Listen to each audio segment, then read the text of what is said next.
Say hi, and we're off. Monday, October 11th, Armani and Edwards, Woodward Sports Network, Ryan Armani, Braylon Edwards. Braylon, young man, how are you, sir? I'm doing amazing. How could you not be doing amazing after such an amazing week in sports? Man, you're talking about one of the best weekends in sports that I've seen in a very long time. You had the Deontay Wilder fight that lived up to the hype. Finally, a heavyweight boxing match, or a boxing match, period, lives up to the hype. That was a good one. You had college football, Penn State, Iowa, Alabama goes down.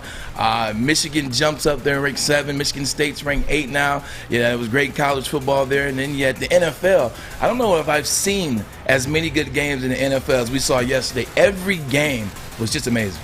You know, we've been doing this for a little less than 2 months now. And 2 months tomorrow, by the way. 2 months tomorrow. What a time to jump into and talk sports.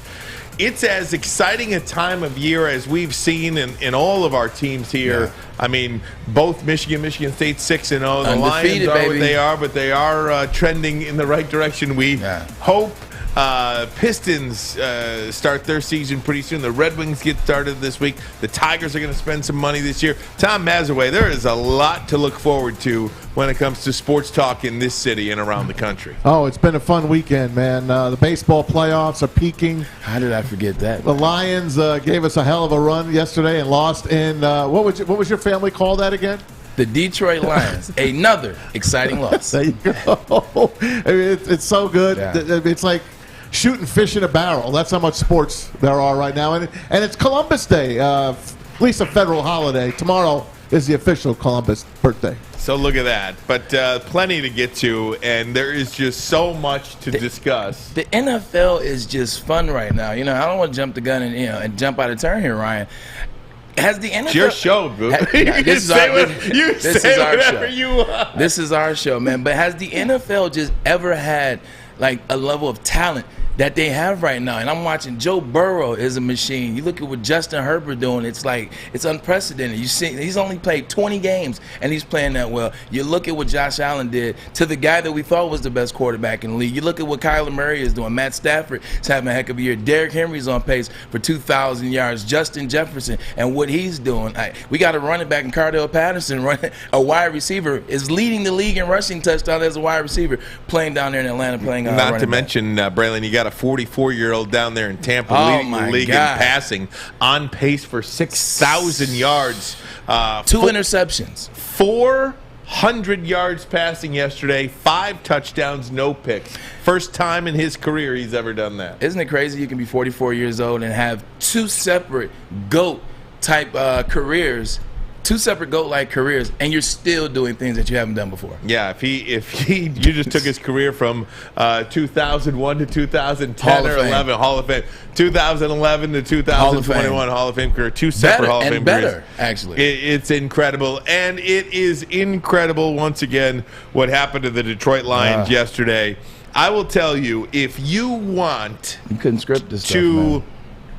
If you want to hear somebody or something or whatever the case may be upset, be negative, won't be here, be crazy about the Detroit Lions, that will not be here today. No, not at all. Because I will tell you, what I saw on the field yesterday was as good as I felt about this football program in a long, long time. What the Detroit Lions did yesterday as a 10-point underdog, supposedly supposed to be blown out yesterday, not even in the game, to be able to stay in that game, Braylon, long enough to make a play defensively, to take the lead, and then to ultimately lose it.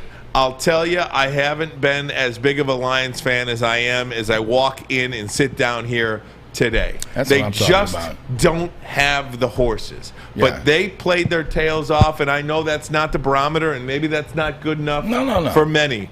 But yesterday when I was watching that Lions game, I went from, these guys ain't so bad, and holy cow, these guys are really, they're in it. Oh, my God, they have the lead? Are you kidding me? And then 30 seconds left. Oh, no. Are you kidding me? You know, I'm going to back you up on that, but I did have to say one thing before. Isn't it it's just the Lions. It's just things happen to the Lions that are just unexplainable. When Tom Dempsey breaks the record, way back in 1970, he breaks the record with a 63-yard field goal. Final score was 19-7. 2 weeks ago, Baltimore, record-breaking field goal. Final score is 19-7. And then yesterday, 50-plus yard field goal, and guess what the score was? 19-7. Braylon, they are the first team, according to Elias Sports, they are the first team in the history of the NFL to lose 2 games in one season at the buzzer on field goals over 50 yards. Yeah, that's it's unprecedented. And once again, like Maz and I and you always say, it's just what happens to the Detroit Lions. Now that we've got that out the way, let's talk about what we saw of that team. Like you said, they were banged up. They were banged up. They were bruised. They were battered. They had a lot of guys out, and even the guys that played yesterday were banged up. They weren't 100%, but like you always say, who is? They lost Quintez Cephas yesterday with a shoulder. He'll probably be out for the season. Yeah, most likely out for the remainder of the season. A broken collarbone for Quintez Cephas. Yep. So you're looking at sometime most likely out the rest of the season. Yeah, and with that, you just see a team that is fighting for a coach. You see a team that believes in the coach. They are clawing, they are scrapping, they are scraping to put themselves in situations. They are fighting to the end. If you look at every game they play, with the exception of that Green Bay Packers game, and even the Green Bay Packers game to a certain extent, they missed the 4th down play. They were in that game. They had a chance to beat the 49ers.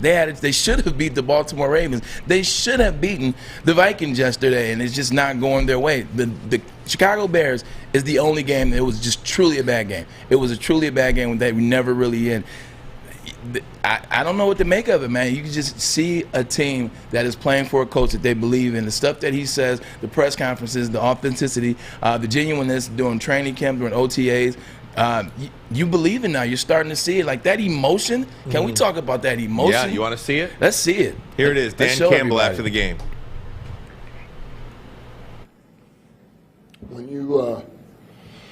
When you see your players give all that they have and you lose that way, it's tough. You don't want that for them. So, but we'll be better for it, And there again, credit Minnesota, but we made the one mistake that cost us, and so ultimately, we didn't do enough to win, but I was proud of them, and I love the fight they have in them, and I love the grit. My apologies. Those scores were 19-17 in those losses by field goals. But just talking about Dan Campbell, man, I can kind of comment to something like that. When I was with the Jets in 2010, we lost. We were 9-2. Patriots were 9-2. We played on Monday Night Football, and we got waxed. We got absolutely destroyed. It was 49-3. It was a terrible game. Everybody played terrible, and the emotion was there, and we just, people didn't know what to say. Rex cried in that team meeting room. In the full team meeting room on Monday, Rex cried, broke down, just talking about, like, that's not how we play football. That's not who we are. That's not the brand that we're supposed to, put out there. And the reason why he cried, one, he knew we were better than that. And I'm not saying it's the case with the players and Dan Campbell in this one. But he cared about us. We had built something together through OTAs, through training camp. We believed in Sexy Rexy, and Rex was a different, and he believed in us, and he had our backs. That's what you're seeing from Dan Campbell. And people are asking the question, how does he have that much passion about a team he just met? He barely knows these guys. They haven't been through anything. Yes, they have.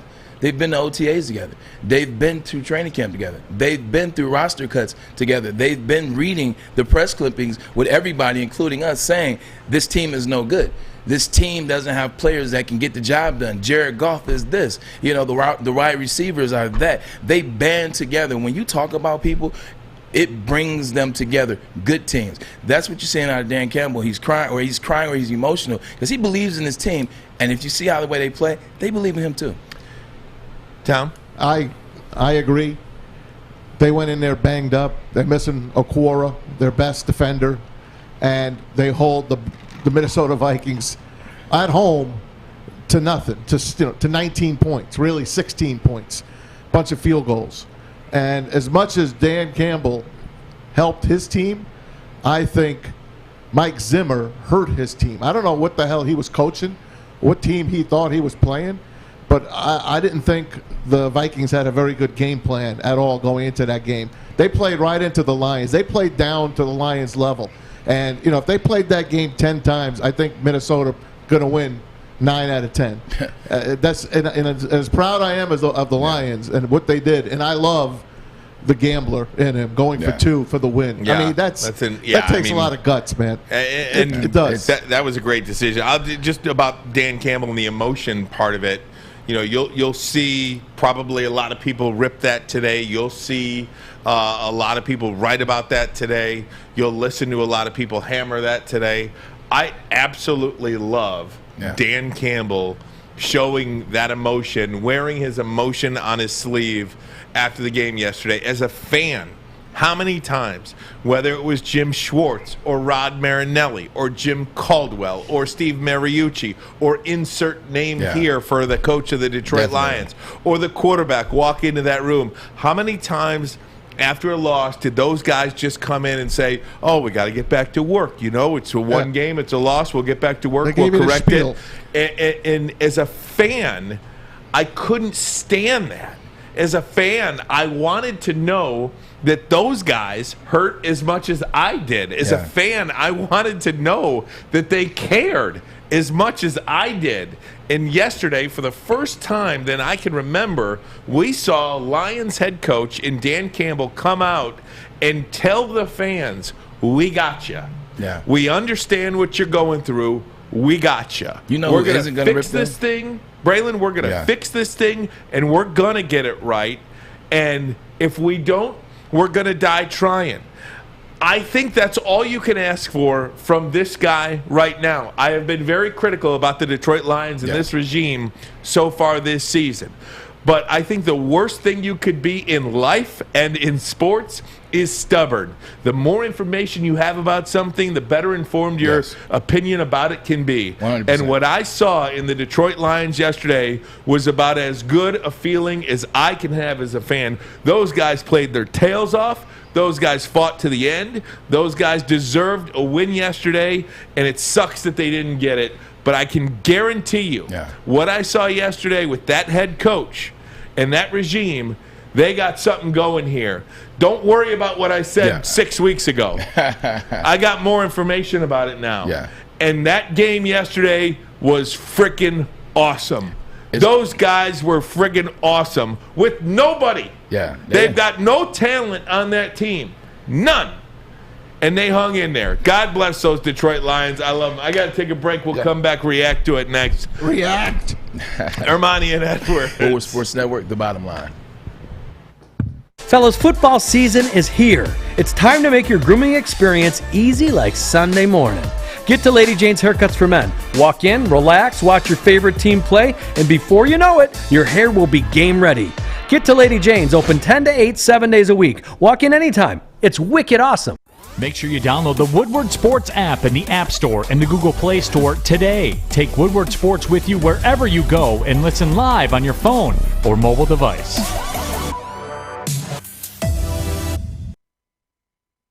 Hey, everybody, it's Maz for, you know who it is, MyBookie, our studio sponsor, MyBookie.ag. It's always winning season at MyBookie, and they're the only sports book that offers online super contests, so you can't miss out on this one. Enter now, turn $10 into $10,000. It's not late. It's week 5 through 8. Make 5 picks against the spread. Get as many right as you can. Rise up the standings and take home the $10,000. If you need another reason to head to MyBookie.ag, you can celebrate the start of the Major League Baseball playoff. They are in full swing, and they are great. We got a triple header going on today. One game was rained out. We'll tell you about it. You can also enter a $20,000 blackjack tournament for nothing. It's absolutely free to enter. Winning season is here, so get there and use the promo code Woodward. When you make your first deposit at MyBookie, you'll receive double your deposit. That's promo code Woodward. Double your funds to double your winnings. If you have a gambling problem, don't forget the Michigan Problem Gambling Hotline, 800-270-7117. Running. Swift running. Hit the end zone. Touchdown, Lions. Goff for the lead. The Lions have it. Kadaro Hodge, a 2-point conversion. Joseph to give the Vikings the lead back. It's up there, it's out there, and this time it's through. As time expires, and the Vikings But I was proud of him, man. I mean, I tell you, you don't find a way to get yourself back in a game and get to where we were at if you don't believe and give all that you have of it. I like the guys we got on this team. I like what they're about. I like how they come to work. I like how they haven't given up. I like how they just go. They just go. When your defense plays that way, you got a chance to win every game. I thought our defense played lights out today. Here's what I try to just keep picturing in my head because I know it's coming, is we're going to be on the winning side of these before long, hopefully sooner than later, but it's coming. I just don't know when, but it's coming. When you play that way and fight that way and clean up a couple of these little mishaps that have shot us in the foot, our days of being on the winning side of that are coming.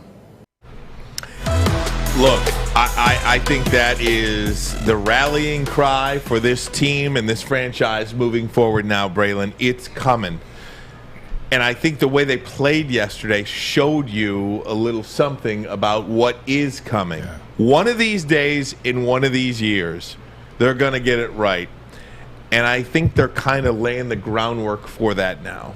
Yeah, only the Detroit Lions can lose to a Mike Zimmer-led Minnesota Vikings who never make field goals, kick a 55-yarder. But I think that's going to be the mantra. It's coming. You'll start to see T-shirts. You'll start to see that be the mantra for the Detroit Lions, this regime. It's coming. I think people will get on board. You don't have to win pretty. You just have to win. It doesn't have to be pretty. And that's what they're doing. They're fighting to the end. They're in these games. He goes for 2. They take the lead with 30 seconds left in the game. They're putting everything into these games. You see players fighting to the end, even if they make mistakes, miss tackles, and things of that nature. Or if they give up a sack, they're fighting on the next play. That's what you're seeing. You're seeing a team of fighters. You're seeing a team of scrappers. I mean, to hold Kirk Cousins to what you did yesterday, 10 points or 13 points. Kirk Cousins. One touchdown. Kirk Cousins, and he's had a really good year thus far. Under the radar, not up to the level of Justin Herbert or those guys, but he's right at that next tier and how he's played this year. And they held him to under 200 yards, I believe. We're right at 202. That's really good for the Detroit Lions, and they were there. It's coming. I believe you, Dan. Yeah, 203 for 275 yards for Kirk Cousins. A bunch of that came in the final drive. Yes. Yeah. Let me just talk on the other side of the coin a little. They rushed him. They did well. The same thing that happened against Lamar Jackson. Remember, they were rushing him. Yep. They were sacking him, but then they went to a prevent defense. They were able to get down, get that field goal. Kind of the same thing happened yesterday. Not kind of, that is. It is. They rushed 3. They rushed 3. Yeah. Listen, can I say rushing 3 doesn't work? Yeah. It doesn't work. Just play. Braylon, you're an NFL guy, man. Yeah. I don't care. If you're on the sideline, you're watching the defense. If they rush at 3, are you screaming at the offensive coach? At the defensive coach is saying, what are you doing? What are you doing? Go after him? 100%. How did you have success all game? Like, you had success. You didn't rush 3 all game, and you had some successes there against that offensive line and Kirk Cousins. Now, all of a sudden, you get into a nervous mode. Well, let's play prevent. I hate when teams do that. I hate that on video games. I hate that in real life. I hate when it's like, let's just rush 3 and drop everybody back and play a zone. Good quarterbacks are going to find that hole. You saw Lamar Jackson. He found that hole. You saw Kirk Cousins. He found that hole. He's got great receivers, for crying out loud. They're going to get open. Let that be a lesson to you, Dan Campbell. You can't go like prevent defense, man. You can't just rush 3 in those situations. It's burned you twice. Can't let it happen again. Yeah, and look, Aaron Glenn's got to know that too, right? I mean, He's a young defensive coordinator as well. Who's doing a good job thus far. He is.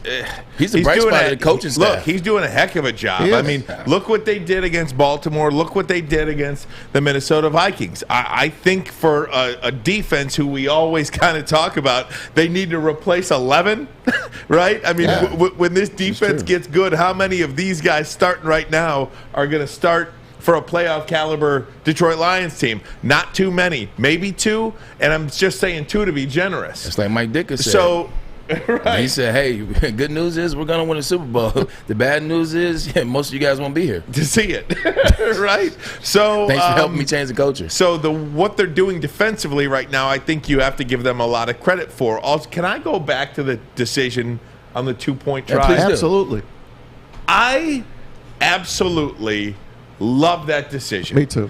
From the start. And I'm almost thinking to myself, when they ripped that ball away, when Jalen Reeves-Maybin ripped that ball away, we saw it in the Michigan game as well. Unbelievable. Trying to fight for extra yards. How many times do you see that in a game that you watch, let alone back-to-back games. Saw it in the Michigan game, saw it in the Lions game. Madison had no business fighting for yards.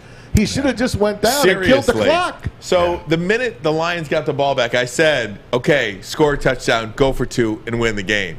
And that's what they have. And I think you've got to give Dan Campbell a lot of credit for that aggressiveness that he had. It's just, unfortunately, there were 2 timeouts and 37 seconds to go.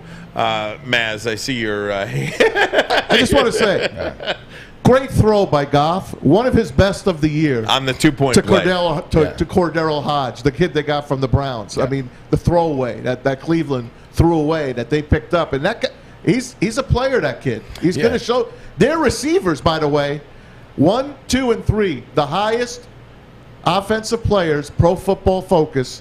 Those were the 3 highest offensive player rankings that the Lions had. Their 3 receivers. Wow. Yeah, Isn't that something? Yeah, I love the throw. I think it, to be honest, I think it's his second best throw of the year. I still think the first best throw is the one to T.J. Hockenson in the back of the end zone against Green Bay. But that was a really good throw. Something else I liked about yesterday is we've been talking about the wide receivers and trying to find a space, trying to find a number 1. Found it in Quintez Cephas, who goes down. Looking for a 2, looking for a 3. Who can we get the ball to? Khalif Raymond had some success a couple weeks ago, but they didn't get it to him this week. How about our draft pick, Amon-Ra St. Brown? 7 catches. That means there's trust. That means whatever he's doing during the week in practice, the coaches are liking it. The coaches are appreciating. He's learning the playbook. They're having some trust in him. Because you don't throw a receiver 7 passes and he catch all 7 if you don't have that trust in him as a young guy. Good for him and good for the Lions. Downside, Quintez Cephas. Yeah.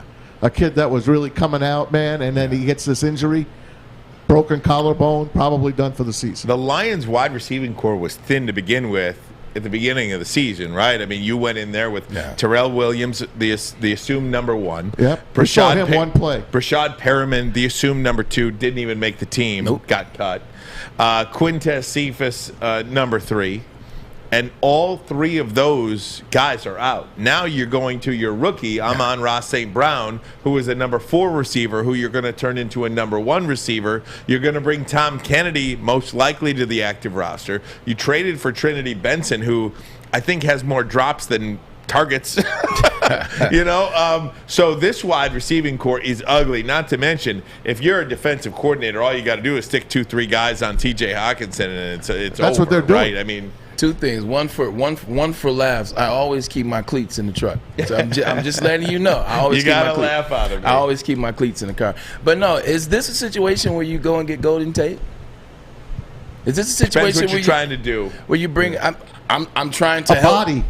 Thank you. I need a body. I need somebody I know I can trust. Golden Tate catches all passes. He gets yards after catch. He's a great teammate. He'll block. We know that he'll be somebody that can help these younger guys and go about it. Like, you want somebody that you can trust. Cephas was your guy and he's hurt. Now you're trying to bring along Amon-Ra St. Brown. I think it would be a good move. He knows the area. He's a veteran player, and he's missed like a year, so he's healthy. I'm sure there's some rookies out there on the practice squad around town, around the NFL cities that they will be looking at. I'm sure there's guys in there right now working out. But again, if Golden Tate is a guy that you want to bring in, wouldn't that benefit a guy like Amon-Ra St. Brown? I definitely as think a so. Rookie to understand what it's like to be a professional. Understand what it's like to be around a guy who's a pretty darn good route runner. Pro bowler.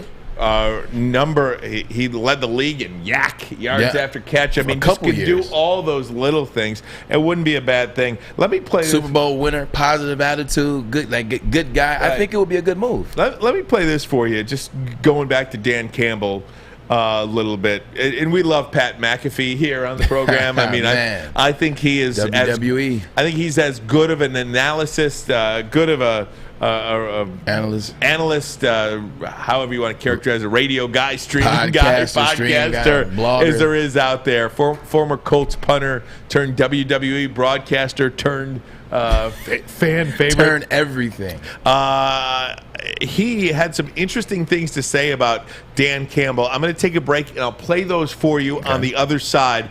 Pat McAfee on the other side of this break. We'll do that next. Armani and Edwards. Woodward Sports Network, the bottom line.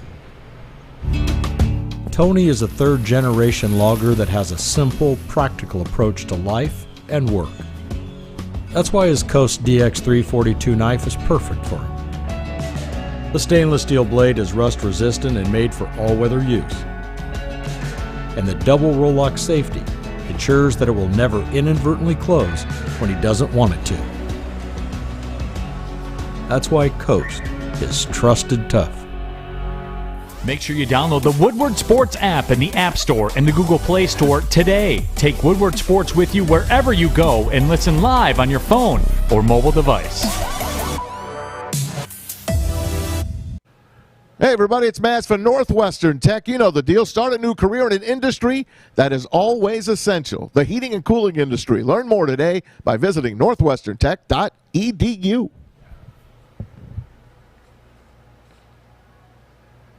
I'm so heartbroken, man. Oh, boy. That poor guy. Saddest thing ever. Hey, I love that I don't know how in professional football, as the head coach, he was able to get that emotionally attached week 5 of the NFL season. Because normally you got to go through some shit with your team to kind of buy in. You know, like Chuck after the leukemia thing, like that really brought us together. I guess losing from a 66-yard field goal and some other stuff is some bonding things. Yeah. But I love how invested MCDC seems to be in that locker room. At what point will he turn cold-hearted and jaded and not care?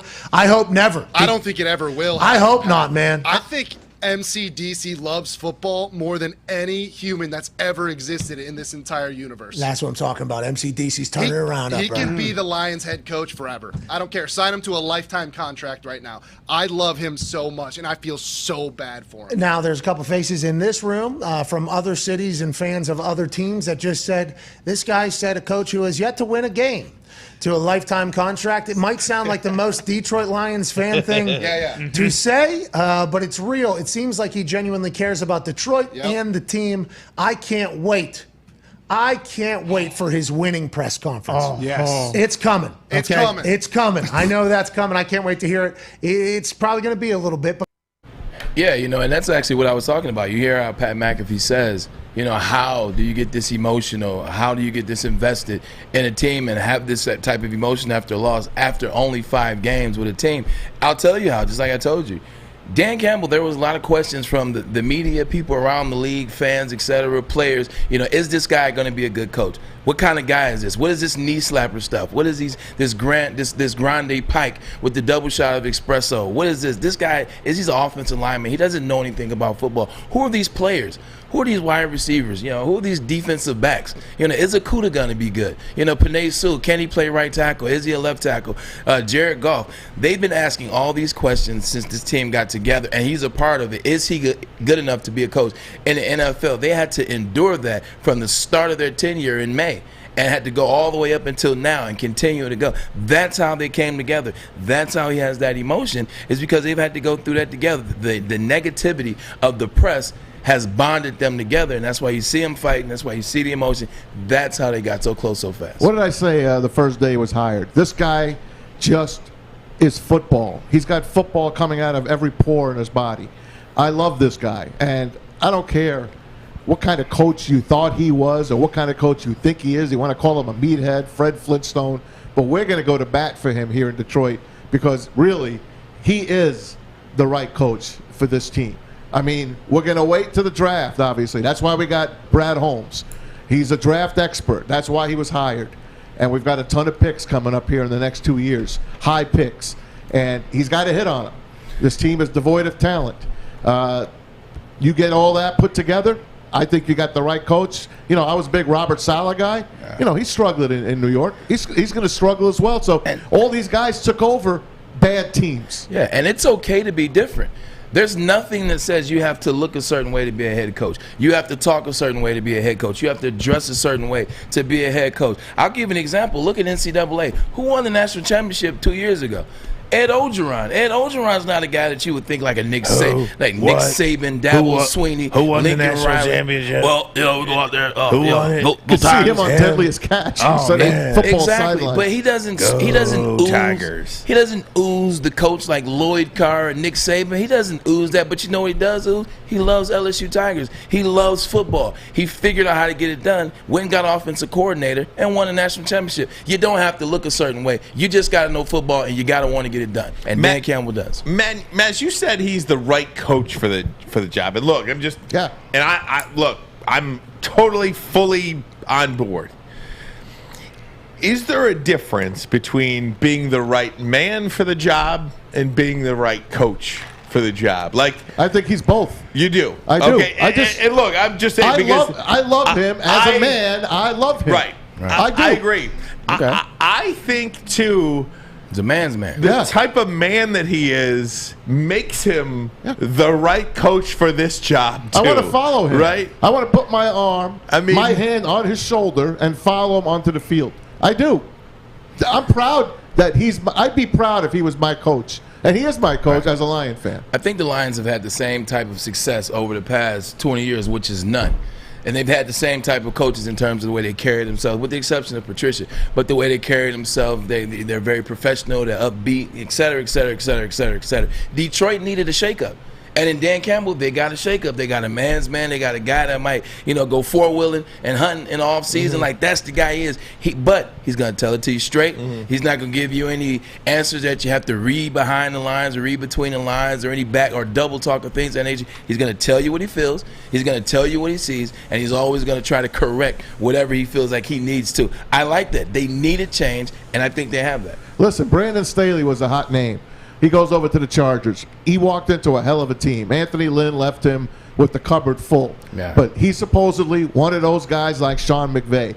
Would I have liked a Sean McVay type guy? Yeah, I would have. But do I like this Dan Campbell? Yeah, it's a different road, but I'll take that road because we're a ways away right now. The Chargers are ready to win right now. I don't know if Dan Campbell could have went over there and won right now with that team. I think he's the right guy for this job. Could Sean McVay have come here? Like, think of what Sean McVay had in the cupboard when he got to the Rams. He had something in the cupboard at the quarterback position. He had something in the cupboard, definitely in the cupboard at the running back and offensive line position. Could he have come to Detroit and had that success that he had right out the gate? I don't think so. Yeah. So I like Dan Campbell. I don't think you can compare the two. Look, and I'll go back to this as well because, look, I loved him in the beginning. Kind of wavered a little bit with what I saw out of the first couple of weeks. But as this thing has gone on here, I can't help but be back on board. The Lions lost the game yesterday, but in the process, they won me back. And I just needed a reason to grasp onto these guys. I wanted one, and I got one now. Yeah. Again, if you look at that defense, too, specifically, we talked about it. I mean, they got torched against San Francisco, not so good. And then, they were in there for a half against Green Bay, and then the second half they fall off. And then somehow, some way, they find a way to keep Lamar Jackson in check. They killed him. I mean, they spotted the Chicago Bears 14 points and then held them to 10 points the rest of the way. And then what they did against Minnesota, how these guys are doing this, I don't know. Don't forget about the fourth down that they had a chance to get in the Green Bay game. It's just all heart right now that they're playing with, and that goes back to doing anything and everything you can for your leader. And Dan Campbell is this team's leader. They don't have one on the field right now. There is nobody on the field that you look at. There's no Glover Quinn.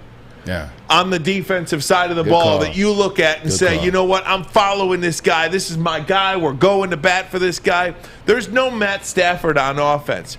There's nobody on the field. So it's up to the head coach to be the leader of this team. And right now, what I saw in that post-game press conference yesterday, what I've seen from him all throughout is a leader. And he's getting the most out of the talent that this team has. Would I like to see them clean it up? Braylon, you always talk about self-inflicted negatives. Yes. I think it's a self-inflicted negative to rush three guys again.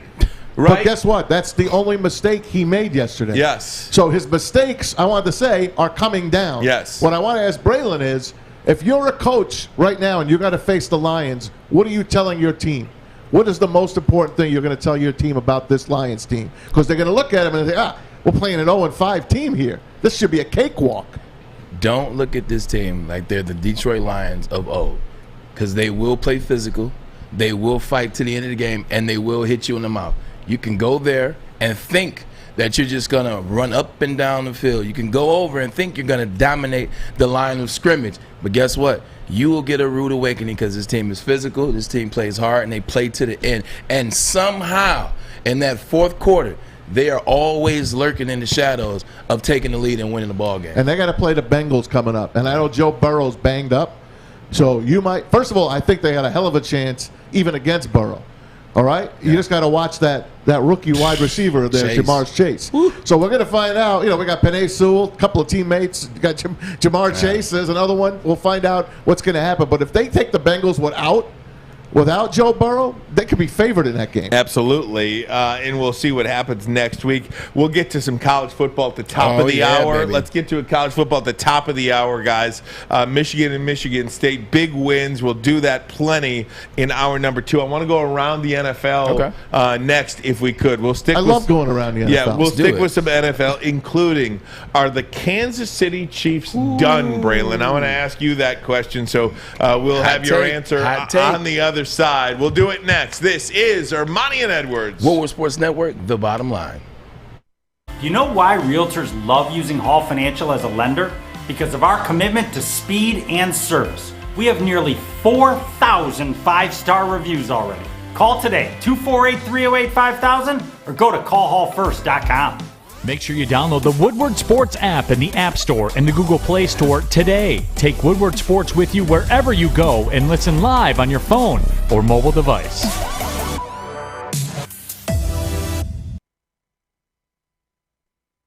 Or Legacy Partners Insurance. Team Maz got to back me here on this one. Kennedy is right on my back here, so help me out. Go to Legacy Partners Insurance. Tell your friends and family as well. An independent agent that's been around for over 100 years. They know how to win your business. They have all of their business is because they've got the other people, the carriers, the insurance companies fighting for your business. If you need personal insurance, that's home and auto. They shop between 7 and 10 carriers. And if you need business insurance, which is commercial, they have 50 carriers fighting for the best deal for you. So go right now, give them a call, 586-209-4106, or go online to legacypartnersins.com/Woodward Sports. Fill out the information. Somebody will get back to you. It costs you nothing. And not only that, if you give them a try, you'll be entered to win a $50 Amazon gift card right here from Legacy Partners Insurance. Tell them Team Maz sent you. I guarantee you'll be happy. We have made our way to the radio as well. If you're listening on 93.5, The Roar, 99.1, and 94.7 HD2, welcome to the Armani Edwards Show on Woodward Sports Network. Hey, you know what? Look, we're on the radio. We're on YouTube, Twitter, anywhere podcasts were found. Twitch. So there's many different ways to see us, to hear us, Braylon. Basically, it's always great. There are no excuses. There are no excuses. You got to listen to Woodward Sports Network, The Bottom Line, Armani and Edwards and Maz. We're everywhere. You got it. And Braylon, tomorrow will be 2 months since we've been together, and we continue to grow. So now that we're on... Should I bring a cake in?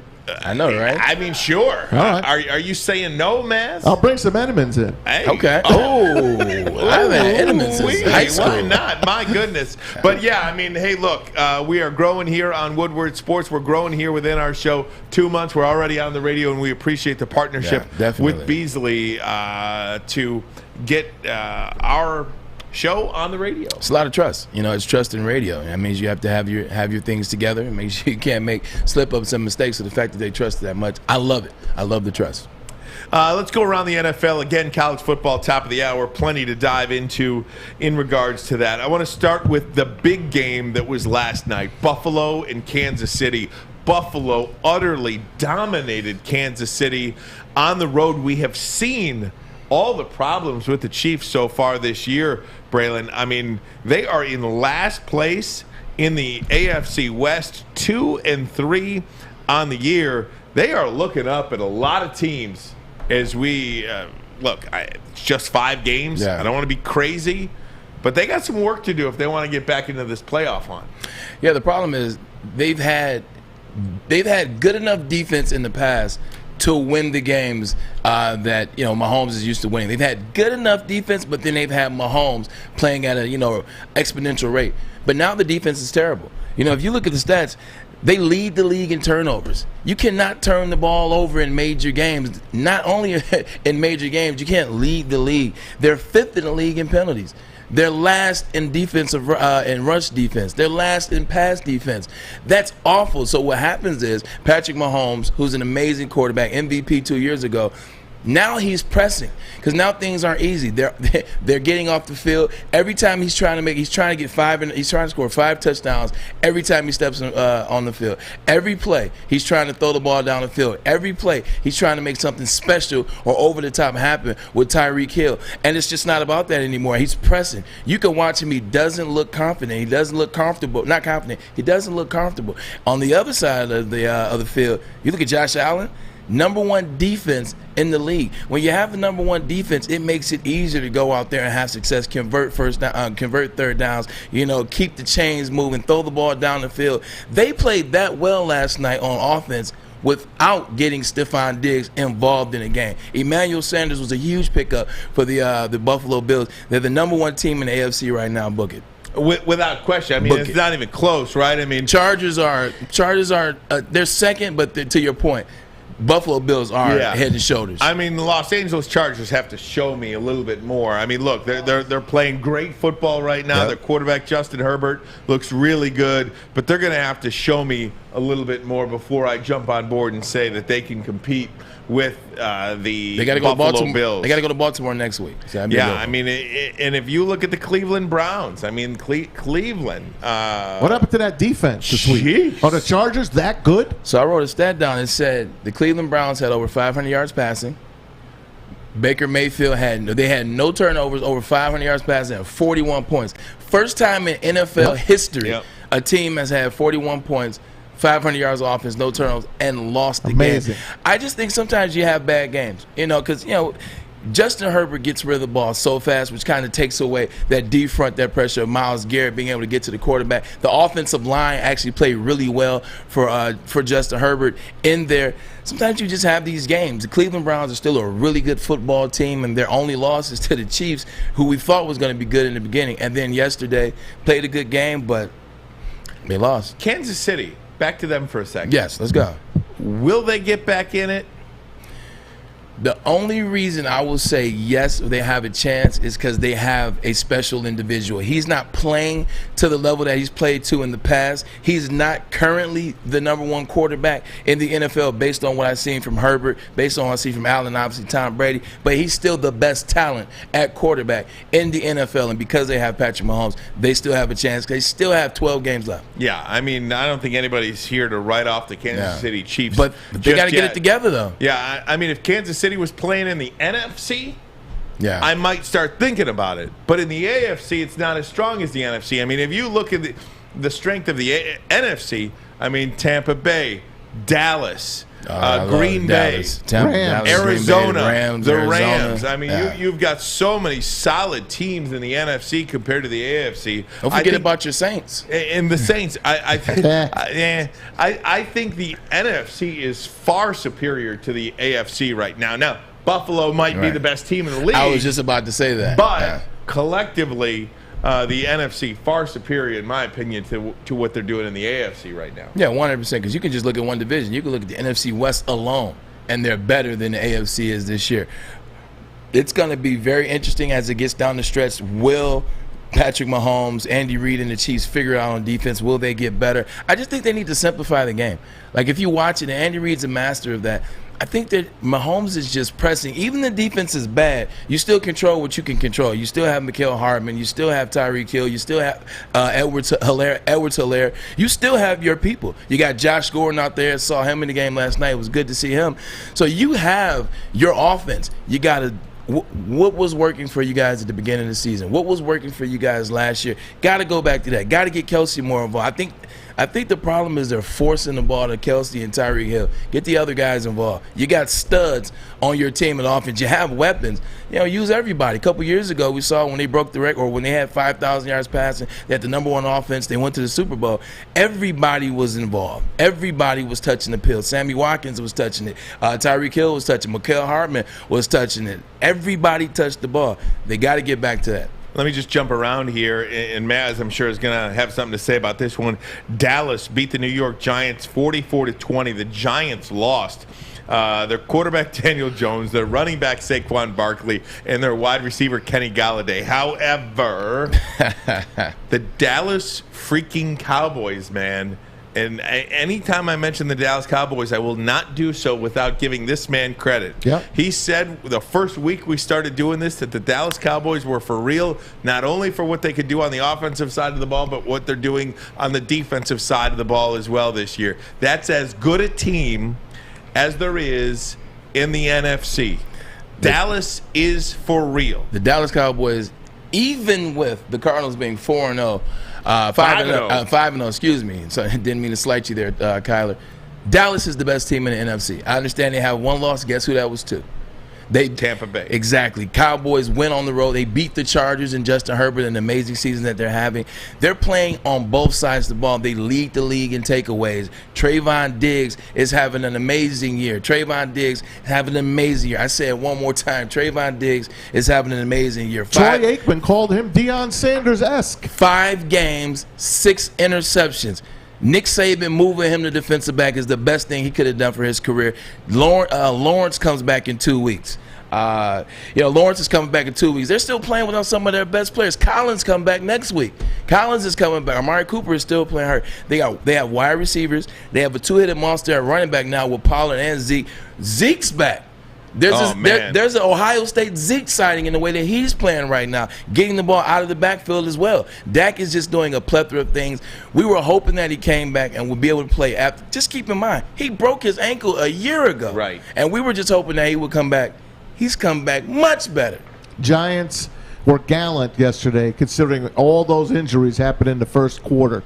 Galladay going down with a knee. Saquon's ankle. He steps on a teammate and one of the Cowboys, and he just twists his ankle going back to the huddle. It was a horrible bad luck. And the kid, his ankle swelled up like you wouldn't believe, a balloon, it looked like. And then Daniel Jones literally got knocked out. He stood up on the goal line. He stood up. He looked like scary, Deontay man. Wilder. That was scary. Did you see that? It was bad. I did. It was bad. And there was no penalty called on the play either. Well, he was putting his head down as well. Yeah. So they met. They met. Shoulder pad to shoulder pad. I don't see. They hit helmet to helmet, but Daniel Jones put his helmet down. He can't really call that. He tried to get in. It was a bad play called by Jason Garrett down by the goal line. You don't do that to your quarterback. And the Giants, they're in trouble again. I hope Saquon's ankle is going to be okay. Did you see the size of that thing? Yeah, that was bad. I mean, that was bad. Bray, what does it look like to you? They say it's no break. They say it's not a high ankle sprain. Yeah. But how bad could that be? So when I was playing for the Cleveland Browns, I actually rolled my ankle pretty bad in 2009. That's what it is. You rolled it. Yeah, I rolled my ankle pretty bad in 2009. And what happens is a lot of times when it gets that big, you tear ligaments. So that's what's going to happen. I remember, and they asked you the question, say, hey, you can either, not have surgery and kind of rest on it for, a month or a couple months and get back, or have surgery and it's the same timeline. Everybody's body responds differently. I chose not to get the surgery, played on it, still hurts to this day. But, everybody's body responds differently. I hope it goes down, and I hope he is able to come back this season. That's devastating, man, because you want him in the NFL. That kid is. And to play for the New York Giants, you want the Giants to be good again. You want them to be relevant. But can I just say 2 words? Micah Parsons. Well, and ankles. Look, that's one of the reasons why the Dallas Cowboys are as good as they are right now. They draft good. He's playing very good football. Yeah, and ankles, the thing about ankles, once you mess an ankle up, you always mess it up. You just keep retweaking it. You keep rolling it. You keep spraining it. I've been spraining my ankles, man, since I was young, man. I broke my ankle when I was playing baseball when I was in 3rd grade. Rolled it ever since. It's tough. Dang. All right. Hey, guys, going to take a break. Dan Campbell did speak to the media today. We have some of that sound, and it is in regards to Jared Goff. Jared Goff needs to be better. You'll hear from Dan Campbell just moments ago at his press conference. We'll do that next. Armani and Edwards. Woodward Sports Network, the bottom line. I'm looking to bring on another HVAC tech right now. We're recruiting 5 to 10 techs a month. We're looking to grow and expand. Every new tech we hire is from Northwestern Tech. The hands-on training is fantastic. They're always my first call. We love hiring Northwestern Tech grads. They come out trained and ready to work. Our program is only 10 and a half months, and our next classes are starting soon. So why wait? I'm looking to hire a graduate of Northwestern Tech. Northwestern Tech. Northwestern Tech. Northwestern Tech. Pizza that is pleased to meet you. It's the Meatza Pizza. Pepperoni ham, Italian sausage, ground beef, bacon, and topped with cheese and blends. I say it again, bacon topped with a blend of fresh cheeses. Doesn't that just sound good? Bacon and fresh cheese. Sounds good to me. Large Meatza Pizza is $16.99. Order now at paparomanos.com. Opa.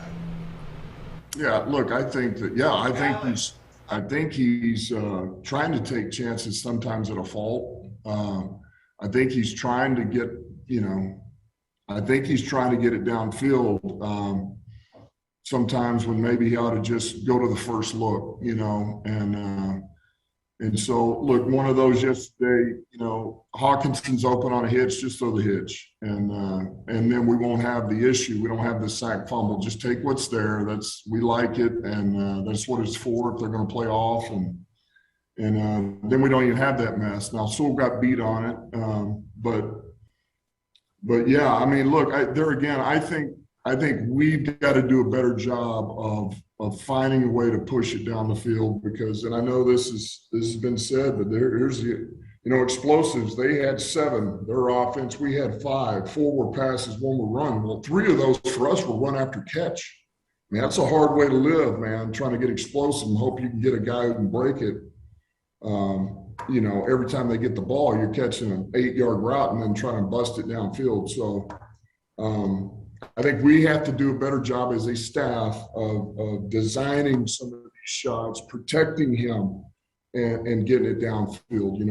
I think we have to do a better job of protecting, and when I say that, I think that's protection plan as well. Because he can throw it. Now he's got to take care of the football, because this has shown up again, and here we go. We're in the red zone. And it's, well, why are we struggling to get touchdowns early in the half? Because we get in the red zone and we turn the ball over, or otherwise we might score. Or we should score. But I think there's a number of things we can help him with. So that's Lions head coach Dan Campbell at his press conference earlier today on Monday, reacting to the Lions' 19-17 loss to the Minnesota Vikings. And one of the reasons for that loss are turnovers. Jared Goff has got to be better, Braylon Edwards. Another interception and another lost fumble. Whatever the case may be, another interception, another lost fumble, 2 completions just 20 yards down the field. It's got to be better. Yeah, and I actually like that Dan Campbell called out Jared Goff. I feel like, we, and even us to a certain extent, we've been protecting Jared Goff. We've been making excuses for him. Small hands, he's not that good, he's lost his confidence. I like that Dan Campbell called him out, said, our quarterback, our guy, he's the guy, has to be better. You got to stop with the self-inflicted negatives. You got to stop with the fumbles. Center quarterback exchange. You can work on that. And we knew that might be an issue with Ragnar being out, but you can work on that after practice every day. Those are little things that you can work on every day. Snap hut, set hut, snap up, snap hut. He's got to make better decisions. He has to make better decisions. He has to make some throws. He's got to see it. He's got to see the field. I don't know what he's seeing. I think he's in his head right now, but he has to be better, like Dan Campbell said. I love that he came out. But this is stuff that you can do off days, working with receivers, center quarterback exchange, watching more film, get your guys together. This is how you get good. This is the little things that you can do as a team that you say is not that good. These are the things that you can do. This is your wheelhouse. Watch film. Center quarterback exchange, catch passes. So here's what I struggle with in regards to Jared Goff, and I'm going to kind of work out my thought process out loud here. when Cam Newton was cut by the New England Patriots at the start of the year, we looked at his 2020 year, and we said we couldn't fully evaluate how good Cam Newton was because there was nobody to throw to. Who in the world does Jared Goff have to throw to? And I know that sounds like I'm making an excuse for Jared Goff, but it is something to think about in regards to Jared Goff's play. That's one. Number two, that's then up to Anthony Lynn and the coaching staff in putting him in better situations to be successful as Lions quarterback. Look, get creative with DeAndre Swift. And their two best players on offense, well, two of the three best players on offense are running backs. Yeah. And when you're down the entire game, every game you're trailing by so much, you cannot run the football. So how do you get those guys the ball? That's something that Anthony Lynn has to think about. But one thing we know for sure, two things for certain, you cannot turn over that football. You just can't do it. In the red zone specifically. Yeah, and the one thing about Cam Newton last year with the New England Patriots, he wasn't fumbling center quarterback exchanges. He was throwing the ball to the people that he had to work with. He was making the right reads. He just didn't have the right talent. Jared Goff is fumbling a center quarterback exchange every game. Jared Goff is not making the right reads. Quintez Cephas is open on the fourth down. You know what I'm saying? He's wide open for you. You look at the running back out of the backfield a couple of weeks ago too, DeAndre Swift. Those are things he can control. Like, I know you ask, who is he throwing the ball to? Like, who's the guys that he's working with? If these guys are open, if they're in the spot they're supposed to be in, then he's supposed to deliver the ball. So he can help himself. Sidebar on Swift. That man, he runs angry. Yeah, he does. I love Have you seen his father? I love the way he runs, man. Oh, my God. Did you see his father at the draft 2 years? His dad's a bodybuilder. He's huge. I don't remember that. His dad's like two of him. Yeah. I'm glad he's on the Lions. I'm looking forward to him having a real breakout game one of these games. He's on his way, man. Yeah, he's explosive. Get him the ball. He's explosive. I hope he can stay the course, though, mentally, because it is mentally frustrating when you feel like you're healthy, you feel like you can go, you feel like you can be the difference, but they haven't necessarily given you the ball fully and let you take advantage of it. So now in your mind, your psyche, you're like, dang, another game, I could be doing this, I could do this, but they don't want to give me the ball. Young man, listen here. Be patient, stay the course, keep working at your craft, because it's coming. When that offensive line gets back fully loaded, it's coming. When Jared Goff starts to understand, starts to stop the self-inflicted negative, it's coming. When Anthony Lynn realizes and trusts you, it's coming. Be ready, DeAndre Swift, because you're getting it. Looking forward to it. All right, now, Braylon, use that same logic and apply that to T.J. Hockenson. What in the world is going through his mind over the last couple of weeks? Because he just looks totally he's getting the crap beat out of him. Defeated. He looks like a defeated player out there. If I'm a defensive coordinator and I'm playing against the Detroit Lions, I know that T.J. Hockenson is the best player on your offense. I know T.J. Hockenson is a potential All-Pro. I know he's a Pro Bowl caliber player. Now, I'm doubling him. I am putting a man in his face at the line of scrimmage. I am beating him up on every play. In the run game, I'll make sure we knock him down in the run game as well. I'm beating him up. Because if you take T.J. Hockenson out of the game plan for the Detroit Lions, they tend to struggle. 3 targets, 2 catches, 22 yards. That's going to be an interesting development as the timeline goes on, because tight ends, wide receivers, who has to get us the ball? It's the quarterback. And if you don't trust your quarterback, if you're looking at your quarterback, what is T.J. Hockenson doing when he goes back and watches the game tape? Because we take the stuff home and we watch it at home to assess ourselves. What is he thinking of his quarterback? What is he thinking about his quarterback last week? Is he like, man, this might not be the guy? Is that something that might develop? That's an interesting thing, because if you don't trust your quarterback, it makes your mental go a little bit. T.J. Hockenson in week 1, 8 catches. T.J. Hockenson in week 2, 8 catches. T.J. Hockenson in games 3, 4, and 5, a total of 8 catches. Yep. Yeah, he's getting beaten pillar to post. They know take him out of the game and let Khalif Raymond and Quintez Cephas and Amon-Ra St. Brown beat you, because that's exactly what every team is doing to the Lions. And then obviously get a lead on them so you don't have to have Jamal Williams running down your throat, and of course DeAndre Swift. They're beating him up so bad at the line of scrimmage that it's basically as soon as Goff wants to go to him, he has to immediately come off of him because he's double coverage, because he's beat up, because he's not where he's supposed to be, because he's getting double covered, and he's getting the physical mess beat out of him at the line of scrimmage. So Goff wants to go to T.J. Hockenson, but defensive coordinators know to double team him and play jump coverage, jump man, one underneath right in his face and one behind him. They take him out. Goff now immediately has to get off of that read and has to go somewhere else. So I think that's another thing that you're saying why he's having a lack of targets. If you're listening to us on 93.5 The Roar, 99.1 and 94.7 HD2, welcome in. We are the Armani and Edwards Show on Woodward Sports Network. Ryan Armani, Braylon Edwards, Yes, Tom Mazaway alongside. We're talking college football. Top of the hour. We'll do that next. This is Armani and Edwards. Woodward Sports Network, the bottom line.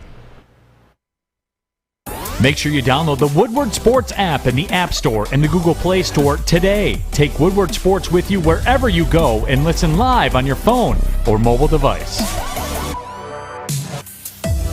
Papa Romano's has a pizza that is pleased to meet you. The Mizza Pizza is a sizzling deal and fully loaded with pepperoni, ham, Italian sausage, ground beef, and bacon. Get a large Mizza Pizza for $16.99 at paparomanos.com. Hey, gang, I want to tell you about Guardian Alarm. If offense wins games, then defense wins championships. And if you want to be the champion of your home, you got to call Guardian Alarm. They're your local security experts for over 90 years. They have everything to make you feel safe. Convenient features that let you check in on your home, control your lights, your temperatures, detect smoke, carbon monoxide, lock and unlock your doors. They have everything you need. A full playbook at Guardian Alarm. And the number to call is simple. All you got to do if you want to be that champion of your home is call the number 800-STAY-OUT. That number again, 800-STAY-OUT. Guardian Alarm has been trusted for over 90 years at keeping families safe. Guardian Alarm, 800-STAY-OUT. Michigan State had 14 yards of offense in the second half and still won. Martinez into a crowd, and is it intercepted? It was batted up in the air by Daxton Hill. The Wolverines think he caught it. And trying to stay in this chair, locked in, and not get all crazy today, because let me tell you, Braylon Edwards, I am feeling real fine today. Number 7. I am feeling real fine today. And why is that? Michigan. Bob Buford, there it is. 32-29 winners on the road at Nebraska. That's as good of a win as I've seen from this program in years. Years, Braylon. It was a really good win for a number of reasons. Let's call it a spade. It's a tough place to play, and Matt said that all week. It's no cakewalk up there in Nebraska and Lincoln. It's a tough place to be. They have 100,000 people. Their fans are crazy. That's all they have. Exactly. It's like Alabama and Alabama. There's no professional teams out there. The fans were into it. They had a red out of sorts. But Michigan, once again, did everything they needed to do to secure a ball game. You saw Cade McNamara. He had an interception. He had a couple missed throws. But he made big plays towards the end of the game. He made the throws that he needed to make.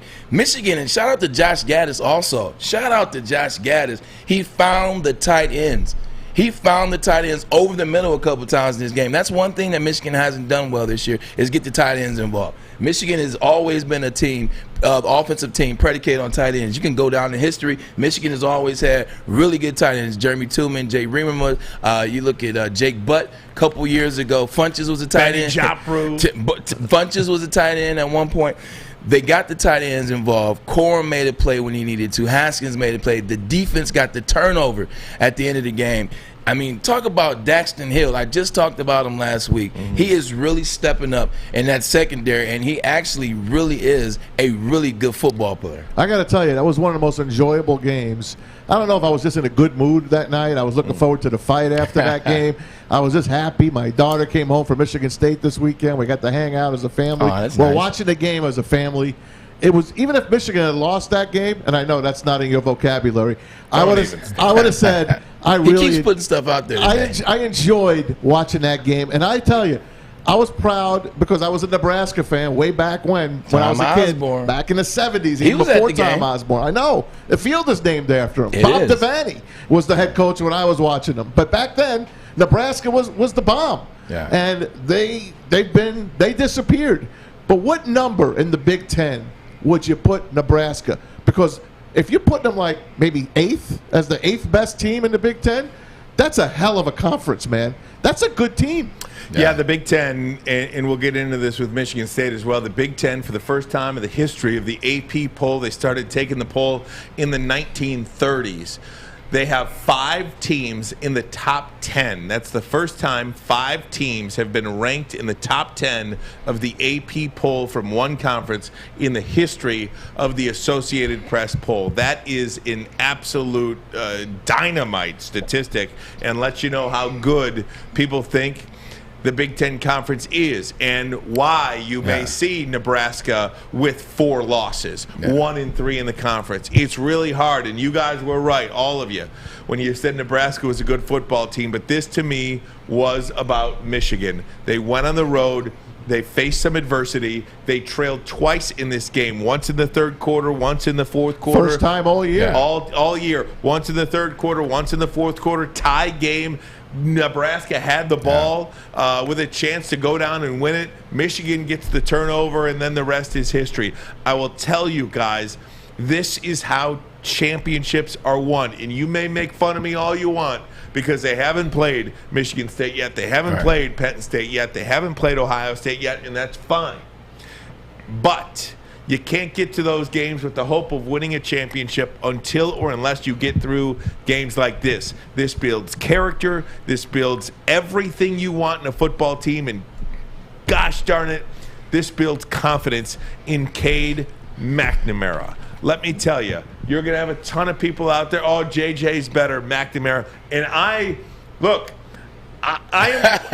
of those guys. Look, exactly. I was waiting for it. I think JJ is probably better than Cade McNamara. You hope. I hope he's better than Cade McNamara. But that kid played his tail off. He did. He played with grit. He made the throws when he had to, when he had to. He converted on third down. And look, it was him that led the Michigan Wolverines to that victory. After an interception, what did he do? Responded with a touchdown. I'm telling you, it's that kind of play that means all the difference when you get in a tight game in East Lansing, when you get in a tight game in Happy Valley. And, oh, by the way, we don't know what's going on with the quarterback at Penn State. So that may play to you, because the backup Roberts didn't look too good. Here, frankly, I don't like the saying or the talk or the J.J. McCarthy, put J.J. in, he's the better quarterback, but K can do this. You know when else I heard that?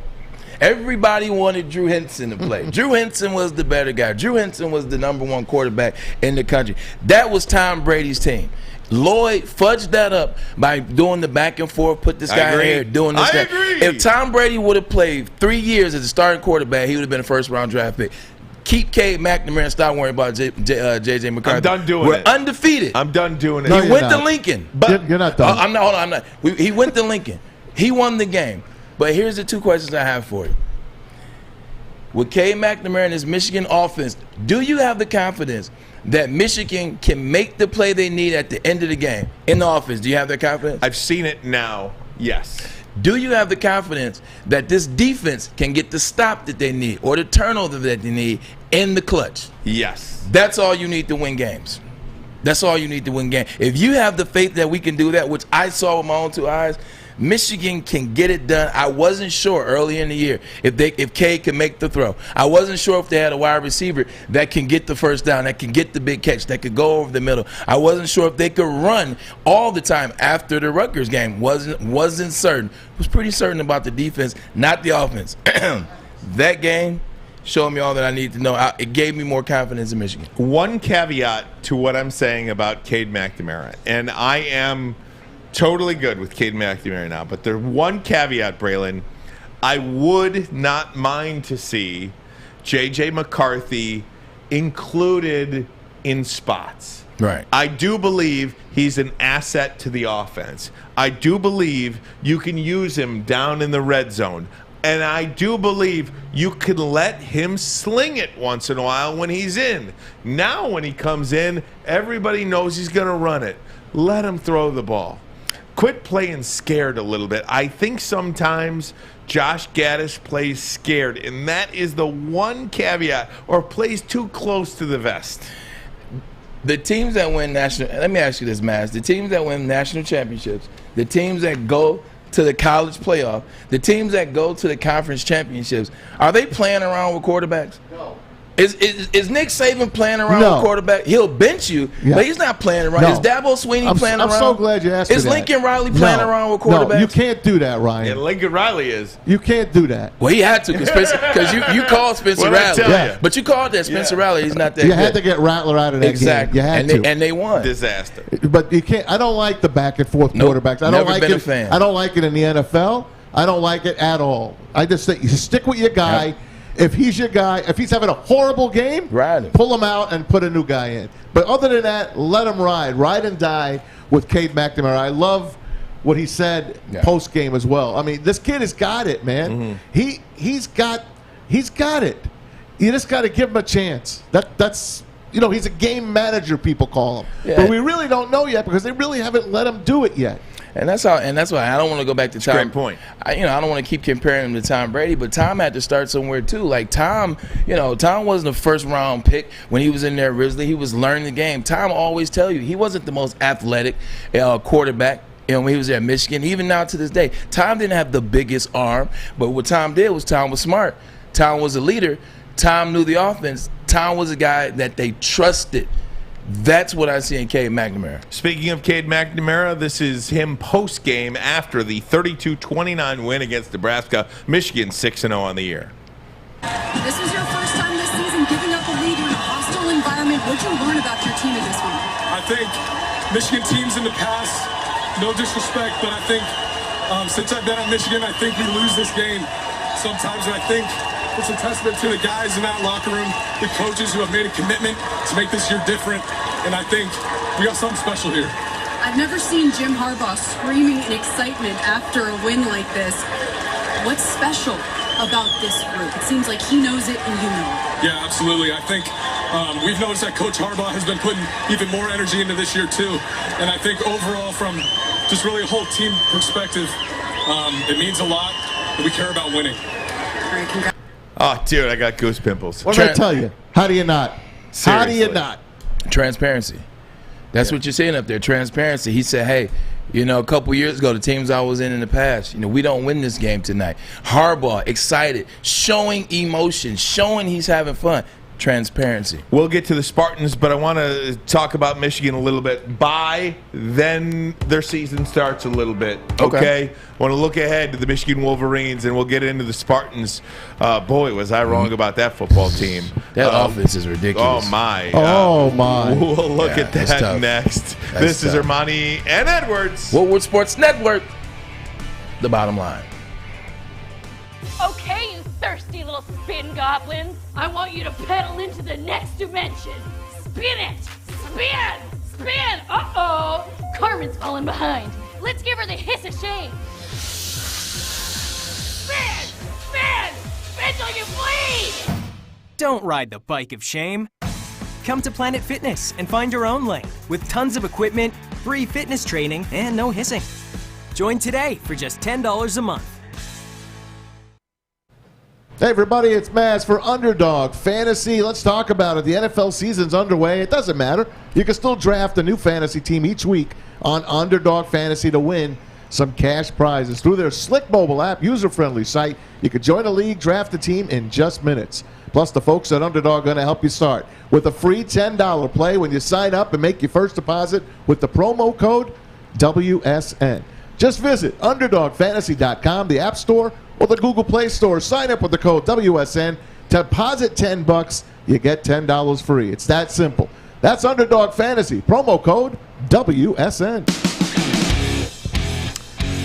Talking Michigan Wolverines, now we'll get into the Spartans in just a little bit. But Braylon, I will tell you, the Michigan team gets to the bye 6-0. They come back with Northwestern, and then their season starts. Michigan State, Penn State, Ohio State. That's a gauntlet. I'm telling you, can they do it? And they go week by week. I'm telling you, you just heard Cade McNamara. One of the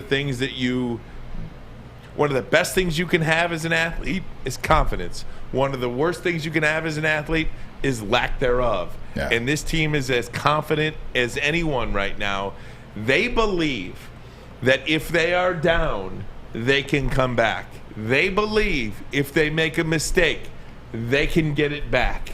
They believe they can beat anybody. And I just love that as a fan, first and foremost. But moreover than that, as somebody who talks about this stuff and believes I have a little bit of knowledge, at least a little bit, yeah. Not a lot, but at least a little bit, that's how you win. I mean, confidence is everything in sports, along with talent, but they got some. Yeah. No, they have both. They have confidence and talent, and that's a dangerous recipe. That's a dangerous collaboration. You know, they work hard, and you can just see it. You can see these guys. They work hard. They get better week in and week out. I'm seeing Daxton Hill in better position. I'm seeing him in the hip pocket of these tight ends. I'm seeing him come up and stick guys. You see the defense. David Ojabo, we talked about at the beginning of the year. I didn't know he was going to take off like that. That guy is a player. Aiden Hutchinson may not be getting a sack. Top 5 pick. That's because he's getting double teamed. He is taking on a lot of players. Like, he's taking a lot of bodies, and he's helping that thing work. He's helping Ojabo be single. I love what they're doing, man. It's just fun to watch. It's fun to see that they believe in themselves again. It's fun that they have the confidence. You can see it in those guys, man. It's nothing like being in a game and not believing that you can win. And you know who we haven't talked about yet? The running backs. Oh, Hassan Haskins. Hassan Haskins. Oh. That was as good a leap. Which one? As you'll see, hurdling Looked a player. like Ronaldo Nehemiah. For crying out loud. I mean, how many times like Najee Harris last year? How many times you see a guy hurdle a player and then just go right down? He hurdled him and went another 30 yards. Blake Corum, I mean, was good as well. I mean, now that was a Hassan Haskins game. Yeah. But Blake still had 89. You got them guys humming, man. Yeah, the running backs, and we were looking for them. We were hoping that they got back to the first 2-3 games of the season where they both had yards. They both had stats. It just looked really good. It looked really comfortable, and that looks really good going to a bye knowing that you have Michigan State in a couple of weeks. Look at that right there. Oh, my God. He just jumps over him. If you're listening and you're not watching, we're watching the highlights from Saturday night. He just cleared that guy. That's become like a thing here in Michigan. DeAndre Swift did it against the Green Bay Packers. But they're just fun to watch. They get it, and it's going to be interesting when they go up to East Lansing because that team is a good one as well. And that's where we'll go next, guys. Michigan State, just what an effort it was this week at Rutgers. I told you it wasn't going to be close. Look, I'll just call it what it is. I couldn't have been more wrong about this team, period. And maybe that's where it should stop. But Kenneth Walker is as explosive a player as you'll see. Man. Naylor is explosive as a player as you'll see. Speed, Jaden man. Reed. That's what Dad said. You need speed. And these guys are transfers. Look at this. Like, just look at this speed. Who's letting these guys go? Now, you talking about having some fun. These guys are doing handshakes while they're running a 95-yard touchdown. Michigan State on offense is fun to watch. They're about as good as offense. There's about as good as offense as there is in college football. They even have a backup, and Simmons is pretty good as well. I love their high-power offense. It's going to pose some problems for Michigan because that wide receiver core is tough, and Peyton Thorne is arguably the best quarterback in the Big Ten. and you can make a conversation for him. But the defense is the one thing I think where Michigan can have some success. Can I quickly just say that Michigan State, the 5th team in FBS history with a 300-yard passer, Peyton Thorne, a 200-yard rusher, Kenneth Walker III, and Jalen Naylor, 200-yard receiving game. Naylor had 221 yards receiving, Walker 232 yards rushing, and Thorne 340 yards passing. Oh, by the way, special teams are pretty good too. Yeah, very good. They're explosive. They can score in a hurry. How about touchdown catches in this one of three touchdown passes over 60 yards, 63, 65-yard touchdown passes. Yeah, even if you take off that 95-yard touchdown, Kenneth Walker III still has 27 touches for about 145 yards, which is still grinding in the Big Ten, but he has the home run speed. They're going to be difficult. They pose some problems because they're fast. They are fast, and they are fast. Very athletic on that offense. The offensive line plays well, too, because if you pay attention, Thorne has a lot of time to throw. Thorne's dropping back to throw a lot of passes, and he's getting them off, and he's completing them, and they're getting to be these huge gains. Like, this isn't the first game where you've seen a lot of big gains by Michigan State. They had a lot of big gains also in that Miami game early in the year. They're really good, man. It is a tough Big Ten East. The Legends division is tough. Sean Clifford, like you said, we don't know about him in Penn State. What's going to go on with that? If they have him, I think they beat Iowa because Iowa really couldn't put points on the board, having 4 turnovers and still only scoring 22 points. But Penn State, you got Michigan State, you have Michigan, and then you have Ohio State. Ohio State still, with everything that's going on, they lost to Oregon, figuring out with the quarterback, and then C.J. Stroud doesn't play the one game. Then he comes back. Ohio State still may be the best team in the Big Ten. Boy, and they look like they're cleaning it up a little bit, don't they? Still may be the best team in the Big Ten. They look like they're cleaning it up. All these undefeated teams in the Big Ten, and we're still worrying about the one with one loss. All right, let me come to both of you guys with this. Both Michigan and Michigan State have played 2 common opponents now.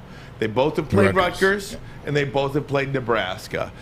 Can you learn anything about both of these teams based on those 2 common opponents? Now, Rutgers, home for Michigan, away for Michigan State. You know what I mean? Yeah. Nebraska, home for Michigan State, away for Michigan.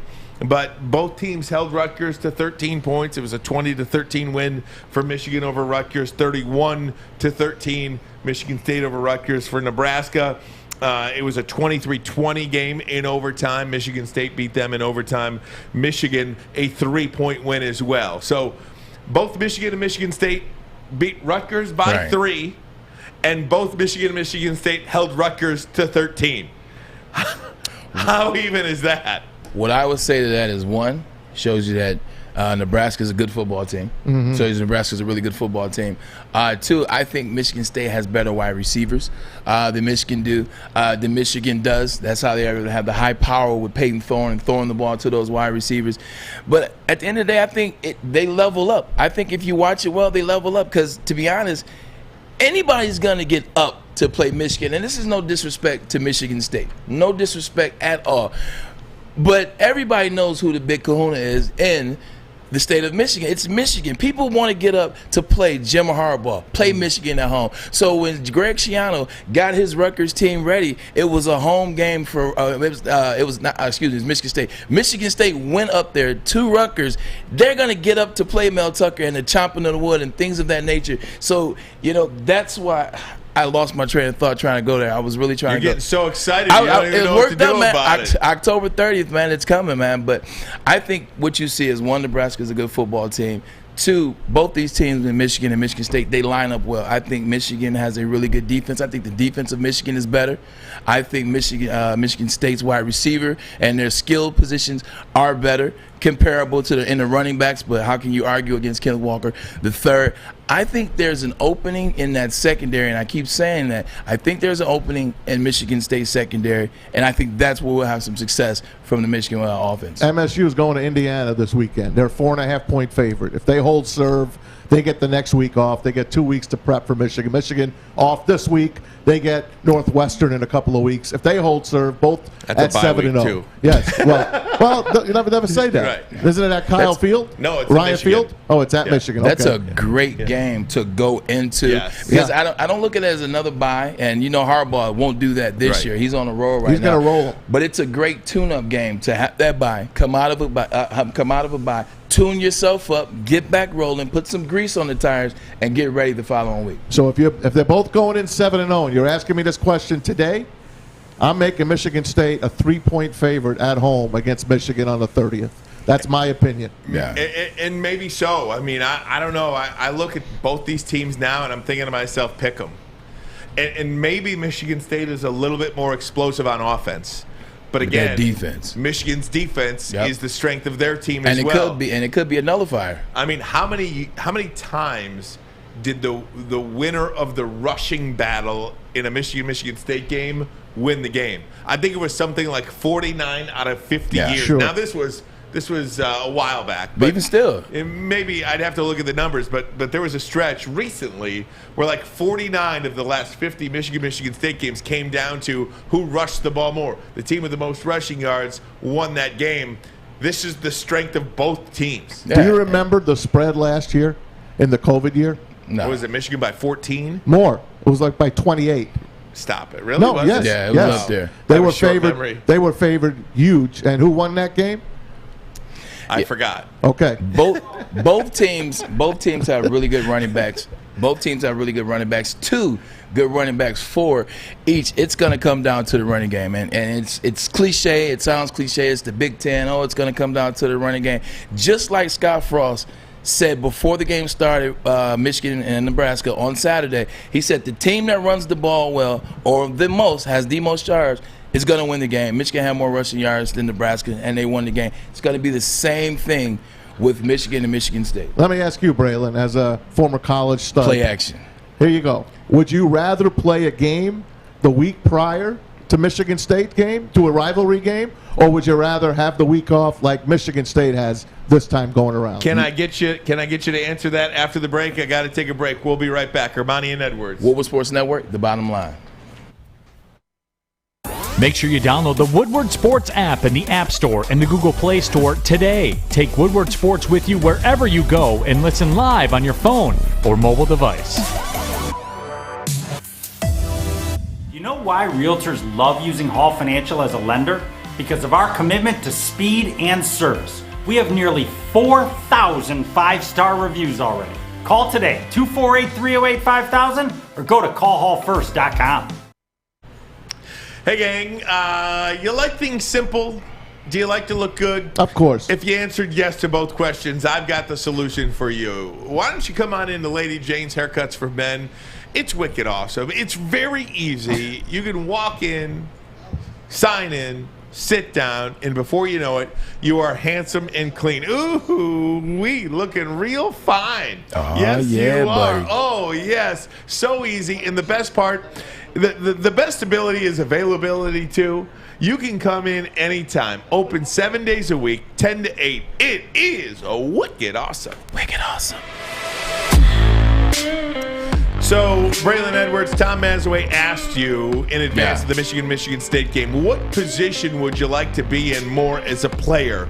Would you like to be Michigan State where you have a bye week directly in front of the Michigan State game?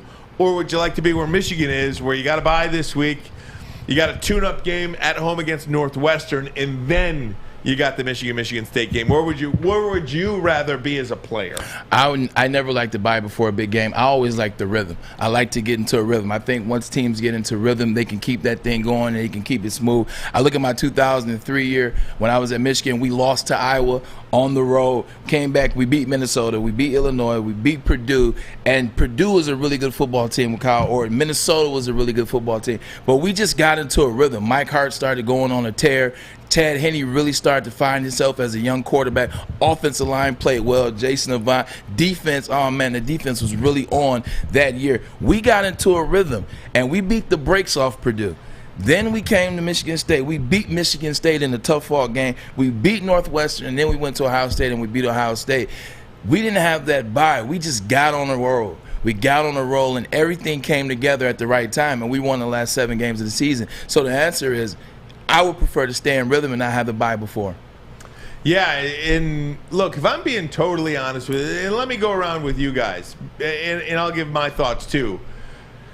Just taking a look, and we're going to have plenty of time to talk Michigan State, but it's hard not to look ahead to that game on October 30th, right? I mean, it's up to Michigan State now to not lay an egg, which we do not anticipate at all. Or Michigan. At Indiana. Yeah, no, I mean, I don't think they lose at home to Northwestern, but that's why you play the game, I guess. This is true. But if I'm telling you right now, Peyton Thorne, Cade McNamara, who you taking? Ooh, that's dirty. That's dirty. I'll go first. I think Peyton Thorne has looked better than Cade McNamara. I think Michigan State has given him more chances to cut loose and throw the ball and have more than 10 attempts a game, 12 attempts a game. He's really finding himself because they're giving him opportunities. They're letting him go out there and make mistakes and make throws and get into, once again, the rhythm. So based off that, I would take Peyton Thorne because I feel like Michigan State's comfortable of letting him loose.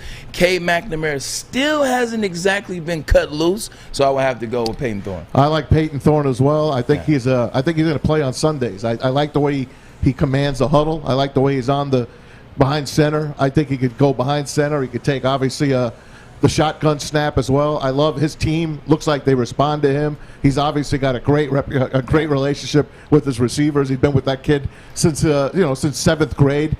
And McNamara, we're going to compare him to Jared Goff for a second here. As much as I love McNamara and his spirit, I'm not talking at both sides of my mouth here, but he doesn't have anyone to throw to right now. We've said that.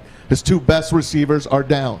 So maybe they don't let him do what maybe he could do, because he doesn't have the weapons there that he needs to throw to. Or the bad side of the coin is maybe they looked enough at practice and said he can't do all of this stuff, and we're gonna control what he does. So I give Thorne a big advantage. Yeah, and if you want to go back to the beginning of the season when all the wide receivers were playing, they still didn't cut him loose. When they had Ronnie Bell, when they had Roman Wilson, where does Michigan State get these quarterbacks? Like, where do they get them? Because they always come up with this Connor Cook type quarterback. Peyton Thorne fits that mold. Kirk Cousins. They always come up with these quarterbacks that always start on Sunday. Yep. He's going to start on Sunday.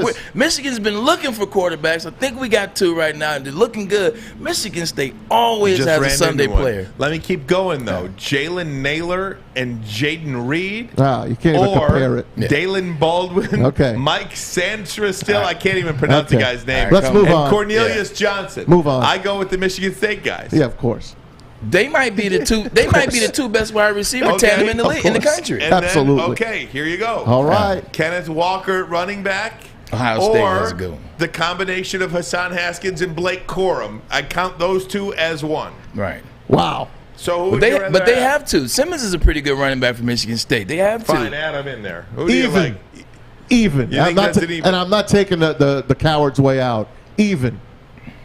I mean, you're talking about you're talking about a guy. He's leading the nation. Like you got to go with Kenneth Walker III. He's leading the nation.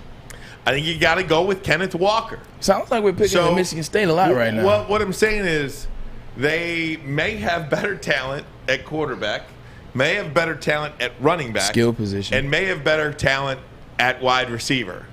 So I think it's going to be an uphill battle. But conversely, Michigan defense, Michigan State defense. I'll take the Michigan defense every day and twice on Sunday. The thing that I love about the Michigan defense, or twice on Saturday. The thing that I love about the Michigan defense right now is we knew they had Ojabo and we knew they had Aiden Hutchinson. I'm excited to see the progression of Daxton Hill. It's coming at the right time. He is coming on at the right time because, boy, are they ever going to need him on October 30th with that wide receiver core they have up there? So I like that defense, man. If Aiden Hutchinson as well as David Ojabo could get to the quarterback, cause some stress, get him outside the pocket, see can Peyton Thorne throw on the run. I know that almost rhymed. See if Peyton can throw on the run. Because right now he's just dropping back. The offensive line is protecting well. Kenneth Walker III is picking up blitzes. I saw that. He's actually a really good blitz pickup running back. He's just dropping back and throwing bombs. force him out of the pocket. I think if Michigan can force him out of the pocket, they can kind of eliminate some of that deep threat. I'm with Braylon. If Ajabo and Hutchinson can't get to Thorne, it's going to be a long afternoon. Yeah. Offensive lines might decide this game. Good call. So, the big uglies. There will be plenty of time to discuss Michigan State. We might do it every day for the next 2 weeks. Look, that's our wheelhouse. Oh, right? we forgot something. Who's the best team in the Big Ten? We forgot the coaches. Mel Tucker, Jim Harbaugh. Ooh, there you go. I'll take Jim Harbaugh right now. And the reason I do that is because this is year 7 of a program for him. He's been in this. I know Mel Tucker has won the one game he's coached over Jim Harbaugh. Yep. But I am going to go with the experience here. I'll take Jim Harbaugh. I don't think Jim Harbaugh's forgotten how to be a good coach. I think Jim Harbaugh. The interesting thing is, in Jim Harbaugh's second season, he was 6-0 too after 6 games. So, Mel Tucker has those guys going. I think they're 2 totally different programs. I think the identities up there are different, but they both work. I think you got to go Harbaugh. Yep. You know, I love Mel Tucker. He was a DB coach when I played for the Cleveland Browns. Know him. He's a great guy. He's a great coach. What he's doing in East Lansing is really, really good, especially year 2, especially after the season. I think we both can agree to that. Yeah, 1,000%. But I just think where Jim is, man, in terms of, you know, kind of like clearing out his closet and rethinking his inks. He rethought his inks, man. He went and got some young coaches. He went and got some former players that could connect to the players on the team. Went and got a defensive coordinator in Baltimore who knows the NFL system, who his brother trusts. So you know Jim trusts. It takes a lot for a stubborn man to rethink his ideals on things, and he did that. And now you're seeing the success because of it. You got to go with Harbs right now. Am I rooting for Jim Harbaugh to become old Jim Harbaugh? Do I see a lot better of a man than I have in the last 6 years? I see that he has got his spark back, his spirit back. Did you see him on Saturday? He ran past the he smiled. He ran past the ESPN reporter at the end of the game. He just tore past her. It looked like Jimmy Handshake, Jim Harbaugh. So he's got his spunk back. But I said at the beginning of the year, I'd rather have Mel Tucker as my head coach. This guy has put his stamp on this team. He's got the MSU chip on his shoulder from D'Antonio because that's the kind of coach they need to compete in this state. And I just feel that he is the better man right now, and his team is going to respond to him. That said, the 3-point game to me. Ask me the question again, Harbaugh or Tucker. You ask me. Who would you rather have on your sideline, Jim Harbaugh or Mel Tucker? Harbaugh. Okay. I don't want to even hesitate anymore. You got it, buddy. All right. Yeah, Michigan State didn't even want Mel Tucker in the beginning, and some of the regents and some of the boosters and some of the people like they wanted the name. Exactly. That's why. They wanted Fickle. Yeah. They didn't want. Hey, Fickle would have been an all right choice. No, the number three team in the country right now. He would, but you know he's not going to Michigan State. Temple. He's not going. He's not going to leave. He's not going to leave Cincinnati to go to Michigan State. He's going to stay in Cincinnati until one of the big boys open up for him. How wrong were those boosters in those regions? Because they love some Mel Tucker now. All right, guys, we're going to switch it up next. Monday Night Football tonight. Want to get into this John Gruden story. Some emails to 2011 using a racial slur towards the Players Union, DeMaurice Smith. We'll do that next. This is Armani and Edwards. Woodward Sports Network, the bottom line. Fellas, football season is here. It's time to make your grooming experience easy like Sunday morning. Get to Lady Jane's Haircuts for Men. Walk in, relax, watch your favorite team play, and before you know it, your hair will be game ready. Get to Lady Jane's, open 10 to 8, 7 days a week. Walk in anytime. It's wicked awesome. Make sure you download the Woodward Sports app in the App Store and the Google Play Store today. Take Woodward Sports with you wherever you go and listen live on your phone or mobile device. I would have to say, man, disappointed to say the least. But I've been around John Gruden enough to know him and to have an opinion of him. And I know this has a racial undertone to it, but I do not believe that John Gruden himself is a racist. I would not put that on him. But there's others out there who have a relationship with Gruden. Maybe you have another story. I can stand to be corrected. But let me talk about the organization for a minute. Al Davis, the late, great Al Davis, believed in inclusion and diversity. And I don't believe he ever would have brought John Gruden to this organization had he thought he had those type of views. And what I also know is that Mark Davis is a lot like his father. And after his findings or whatever comes out from these emails, he believes that John Gruden does harbor these type of views. He'll have no problem sending John Gruden packing. So that's my thoughts on it. I mean, John Gruden to me has been a great coach over the years, but I will end it like this.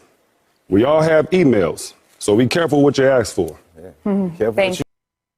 So that's Charles Woodson on ESPN discussing. Look, he's a longtime Raider. He's in the Raider Hall of Fame. Yeah, Gruden drafted him. Gruden drafted him. Long-standing relationship with Al Davis, Mark Davis. And so these emails come to light. John Gruden, an email from 2011 using a racial slur towards DeMaurice Smith, the NFL Players Association president, spoke about one of his facial features. And, he apologized to the team. But he's in a little bit of hot water. Not only that, but how big of a distraction did that play in the role? Yesterday they lost to the Chicago Bears at home. Yeah, it's one of those things where, you hate to see this, especially they were doing well this season. I think they lost the last two, but, they were doing well early on in the year. Seems like he finally kind of got a hold on what the team was, and then this comes out. My biggest thing is if you're sending emails like this, okay, and C. Wood said, hey, I've never known him to be racist. I wouldn't put that on him. He was a good guy when I was there. And, that gives you a lot of credibility that Charles would say something like that. The only thing I would say is if you're sending emails like this, what are you saying in the man cave with your boys? Like, what are you saying around other people when you're not emailing? Are you saying more things? Is it more there? Are you a different person around, certain friends and certain people than you are when you're around your players of black color? Black guys. Are you a different person? Are you putting on one facade and then when you're around, you're a different person? I just want to get to the bottom. I don't know. I don't know him. I don't know what else may come to the light, but I think there could be something more here. I just hope that it's not. Here's a guy that goes around the black hole, shakes hands with the fans. We all love him. He's great on the air. I just don't see how the Raiders would have a racist on their team. That said, I don't know John Gruden, like we all said. Right. So I think the facts will come out. From what I understand, we really haven't heard a heck of a lot more since the Friday media dump. They dumped that story on a Friday. That was a Wall Street Journal, by the way. You had to pay to read that story, first of all. But once it's out, it's out. You heard Charles Woodson. Randy Moss spoke about it. Matter of fact, Randy Moss was almost in tears on ESPN. And there are a lot of people that say, hey, Randy Moss shouldn't talk. Don't throw in glass houses or whatever the hell you want to call it. But it affects people. Different people, affects them different ways. So Randy Moss is really upset. Charles Woodson, not so much. But we will find out. I just don't think the Raiders, who hired Art Shell when I was younger as the first or one of the first African-American head coaches in the league, would have a guy that they know is a racist. Yeah, but it's not necessarily about what they know. People are really good at hiding things. People are really good sometimes at having, separate lives or having things that don't get out. And they're one way, in one place, and then they're different in another place. This could be that case. It could be a case where, maybe this is who he is, when he's not in the NFL, when he's not coaching. And obviously I'm not saying that Davises knew that if he is. The Davises didn't know, but he could have put on a facade, he could have put on a front on just to get the job. So once again, you don't know what he's doing or saying in his private life. That's the only thing you're trying to find out. So I want to see what else comes out. That said, the Raiders really laid an egg this weekend. I mean that was horrible. The Bears made them look bad. Yeah. And so if you're looking for something, maybe a smoking gun, that was ugly. And then Jacksonville, of course, they played their first game since Urban Meyer had his little rendezvous last weekend, and they were in that game to the end. They hung in there. They played hard. Matter of fact, I saw Jamal Agnew slapping Urban Meyer on his rear end, getting on the field and everything. So I think they're maybe having some fun with it. I think maybe the Jags We'll see this week, but it looks like they played for their coach. It looks like it was. It's already been too much butt touching. Stop touching. Exactly. Stop touching butts. That's the reason I think he did it. So there's plenty that's going to be added to both of those stories. We'll see what effect that has on it. And again, we see so many different viewpoints. Charles Woodson, Randy Moss, Braylon Edwards. If you were a player on that team, how would you react? Some of the guys quoted as saying, look, after the apology, that was it. After the apology, you took him at his word, you move on, you look at Chicago. Well, they had trouble looking at Chicago. So for a player, are you saying all the right things and, saying, oh, we're moving on, but you're not?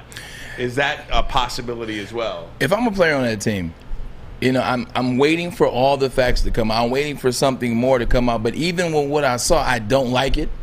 I wouldn't like it. I don't like it. It would take him down a notch in my book. But at the end of the day, I'm there to catch touchdowns. I'm there to block. I'm there to be in meetings on time. I'm there to be the best teammate and the best player that you can coach that I can be. So, this foolishness off the field, we'll deal with that when we deal with it. Hey, we're 3-2, and we got an AFC playoff to get to. So I think you wait for things to come out. He apologized. You just kind of move forward. So you move forward. You hate that it happened. You move forward. Hope nothing else comes out. But the goal still remains the same, and that's to get to the Super Bowl. All right, guys. Speaking of goals, heavyweight championship fight. Ooh. What? No, you're good.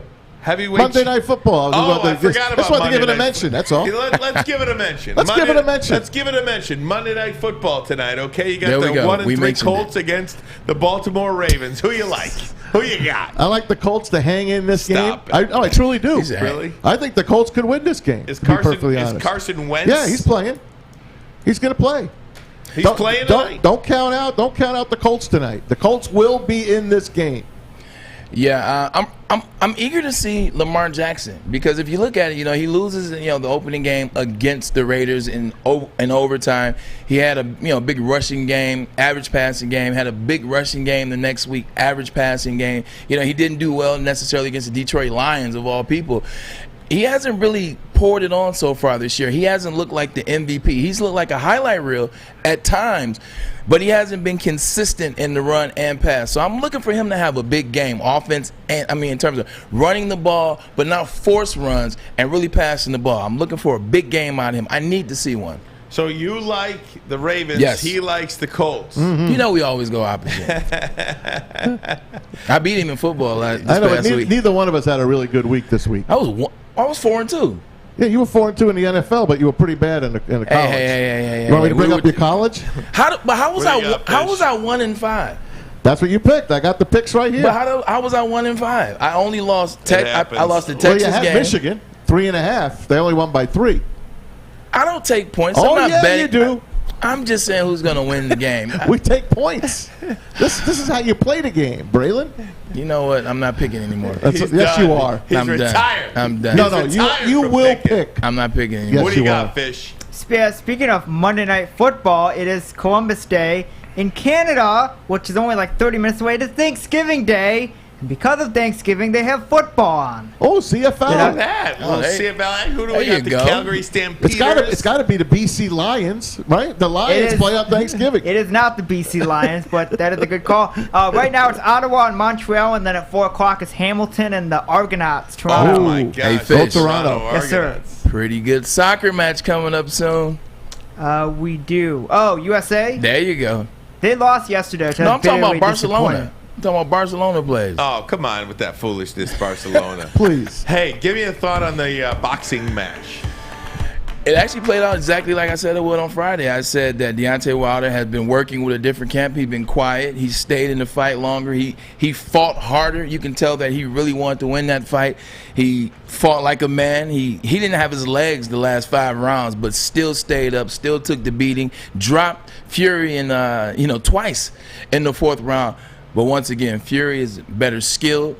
Fury is bigger, and Fury, in case you didn't know, hot off the presses, punches hard for a 6'9" guy. So I figured that Fury would win, and he did it in a knockout in the 11th round. How about the sportsmanship afterwards? Tyson Fury tried to go to him afterwards. Do we have a little bit of that? There might be a cuss word in there, so we can't play it. Okay. Can't play it. Can't play it. But he was upset radio because he reached out to Deontay Wilder twice to put his hand out and say, "Great match, young man." Yeah. And Wilder didn't want nothing to do with him.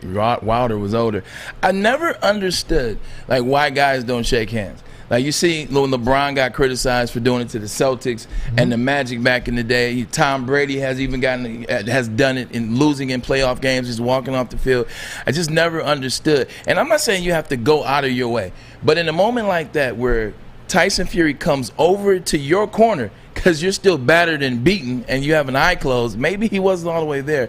He took the time to come over to you, congratulate you. You know, you talked all this stuff before the fight.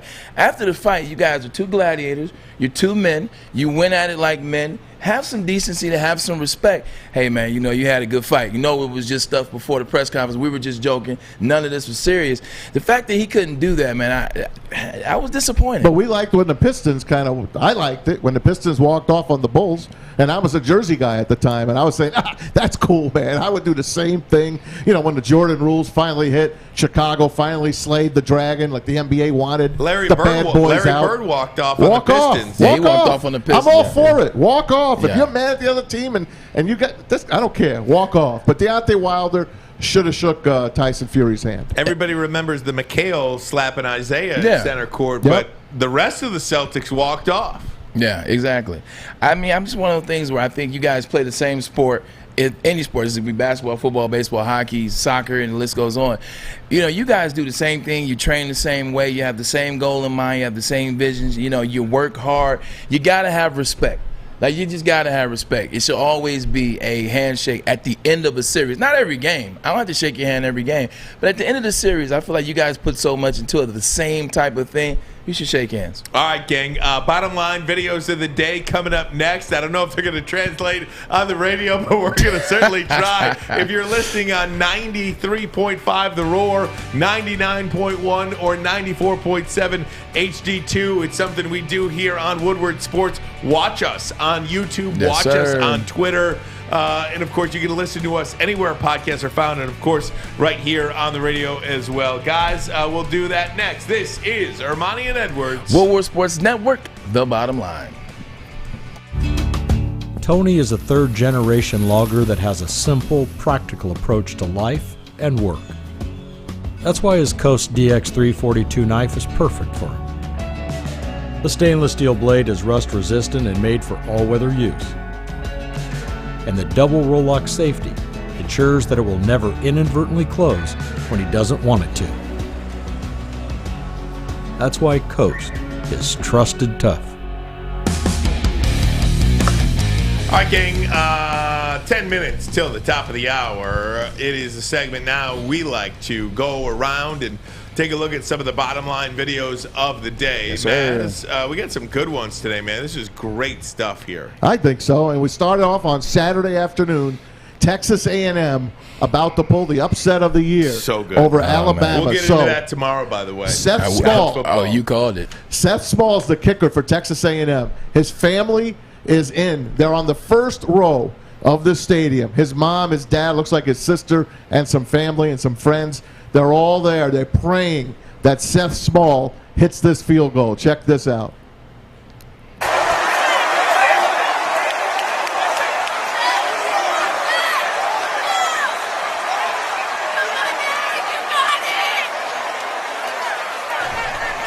Look at his mom sitting down here. She can't even watch. She's just going to listen to the crowd noise. It's the biggest She kick. can't even watch. It's the biggest field goal in Texas A&M history.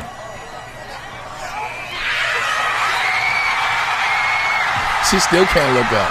Is that his sister, by the way, next door? Is that his girlfriend?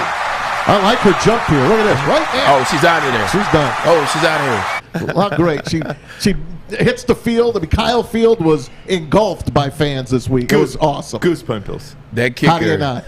That kicker is now a legend. He will never pay for another meal in Texas College Station. Okay, what else you got I'm gonna skip around, Alex. Okay. We're gonna go to this past weekend. We're gonna go to October 10th. back in 1996. It's the Yankees and it's the Orioles. It's the American League Championship Series.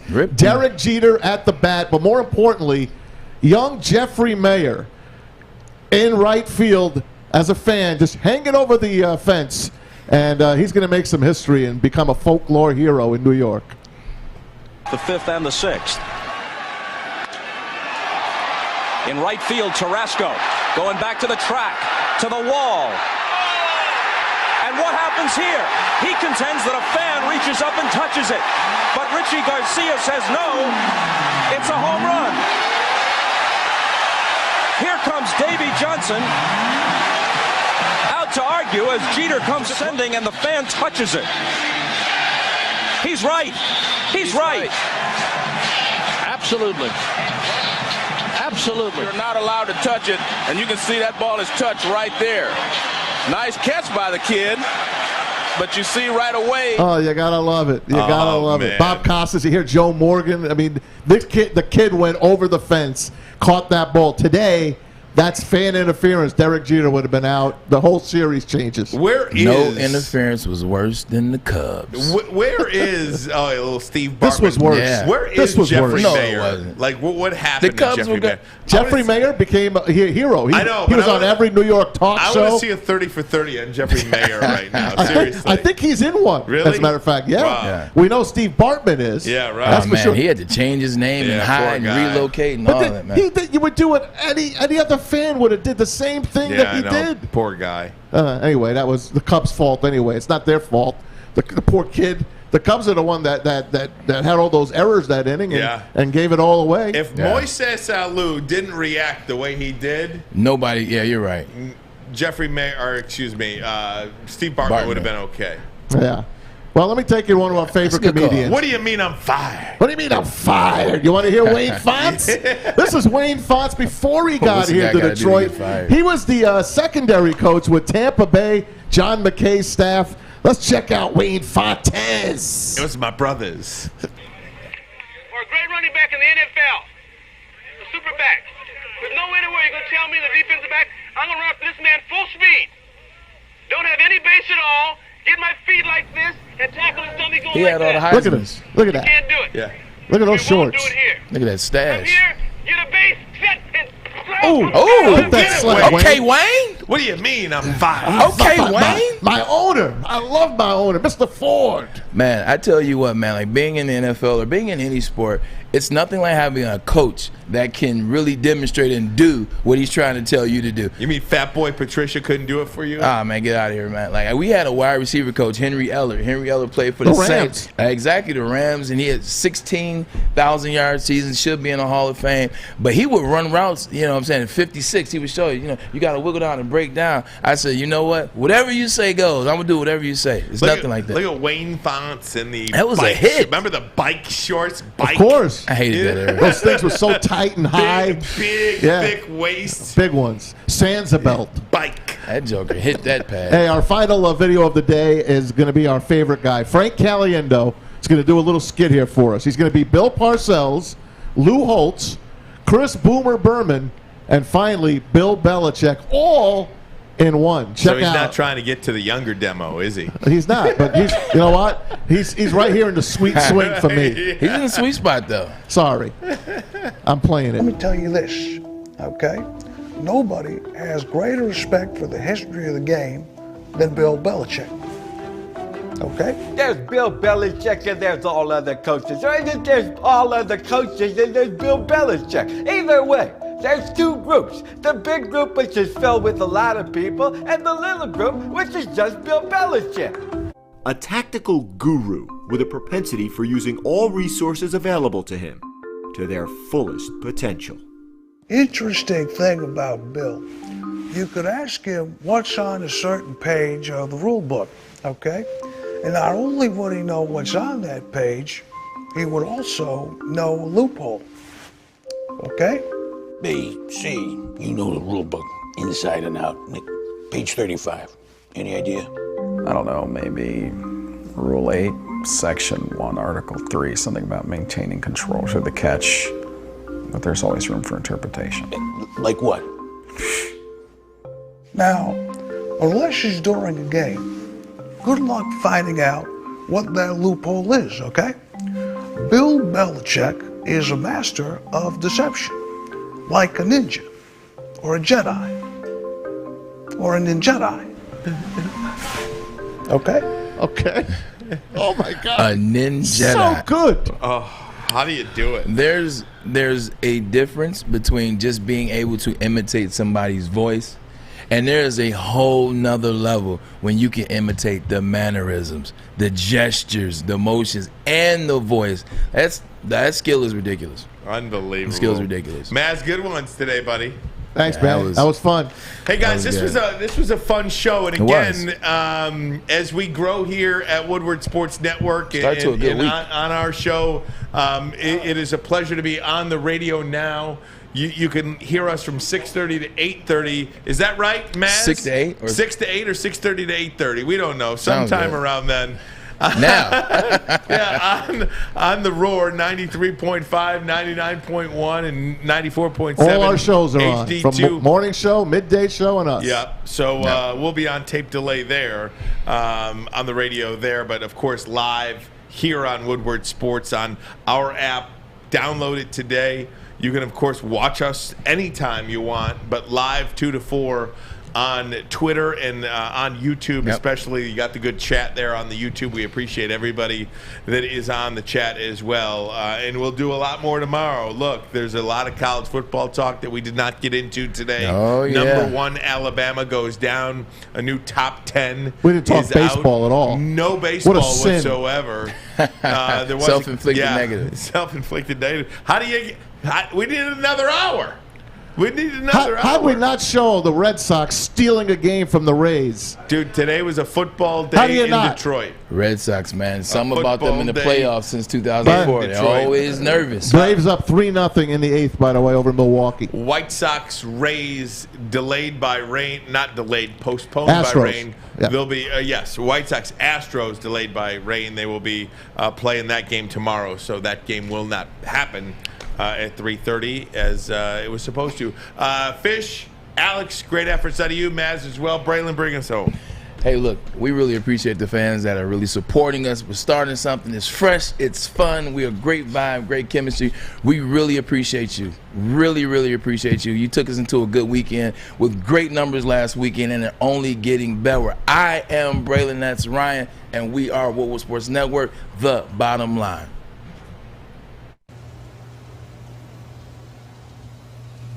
Strike to claim it. A strike to claim it. And he got it! That is right! I did it! Are you kidding me? That's right! Who do you think you are?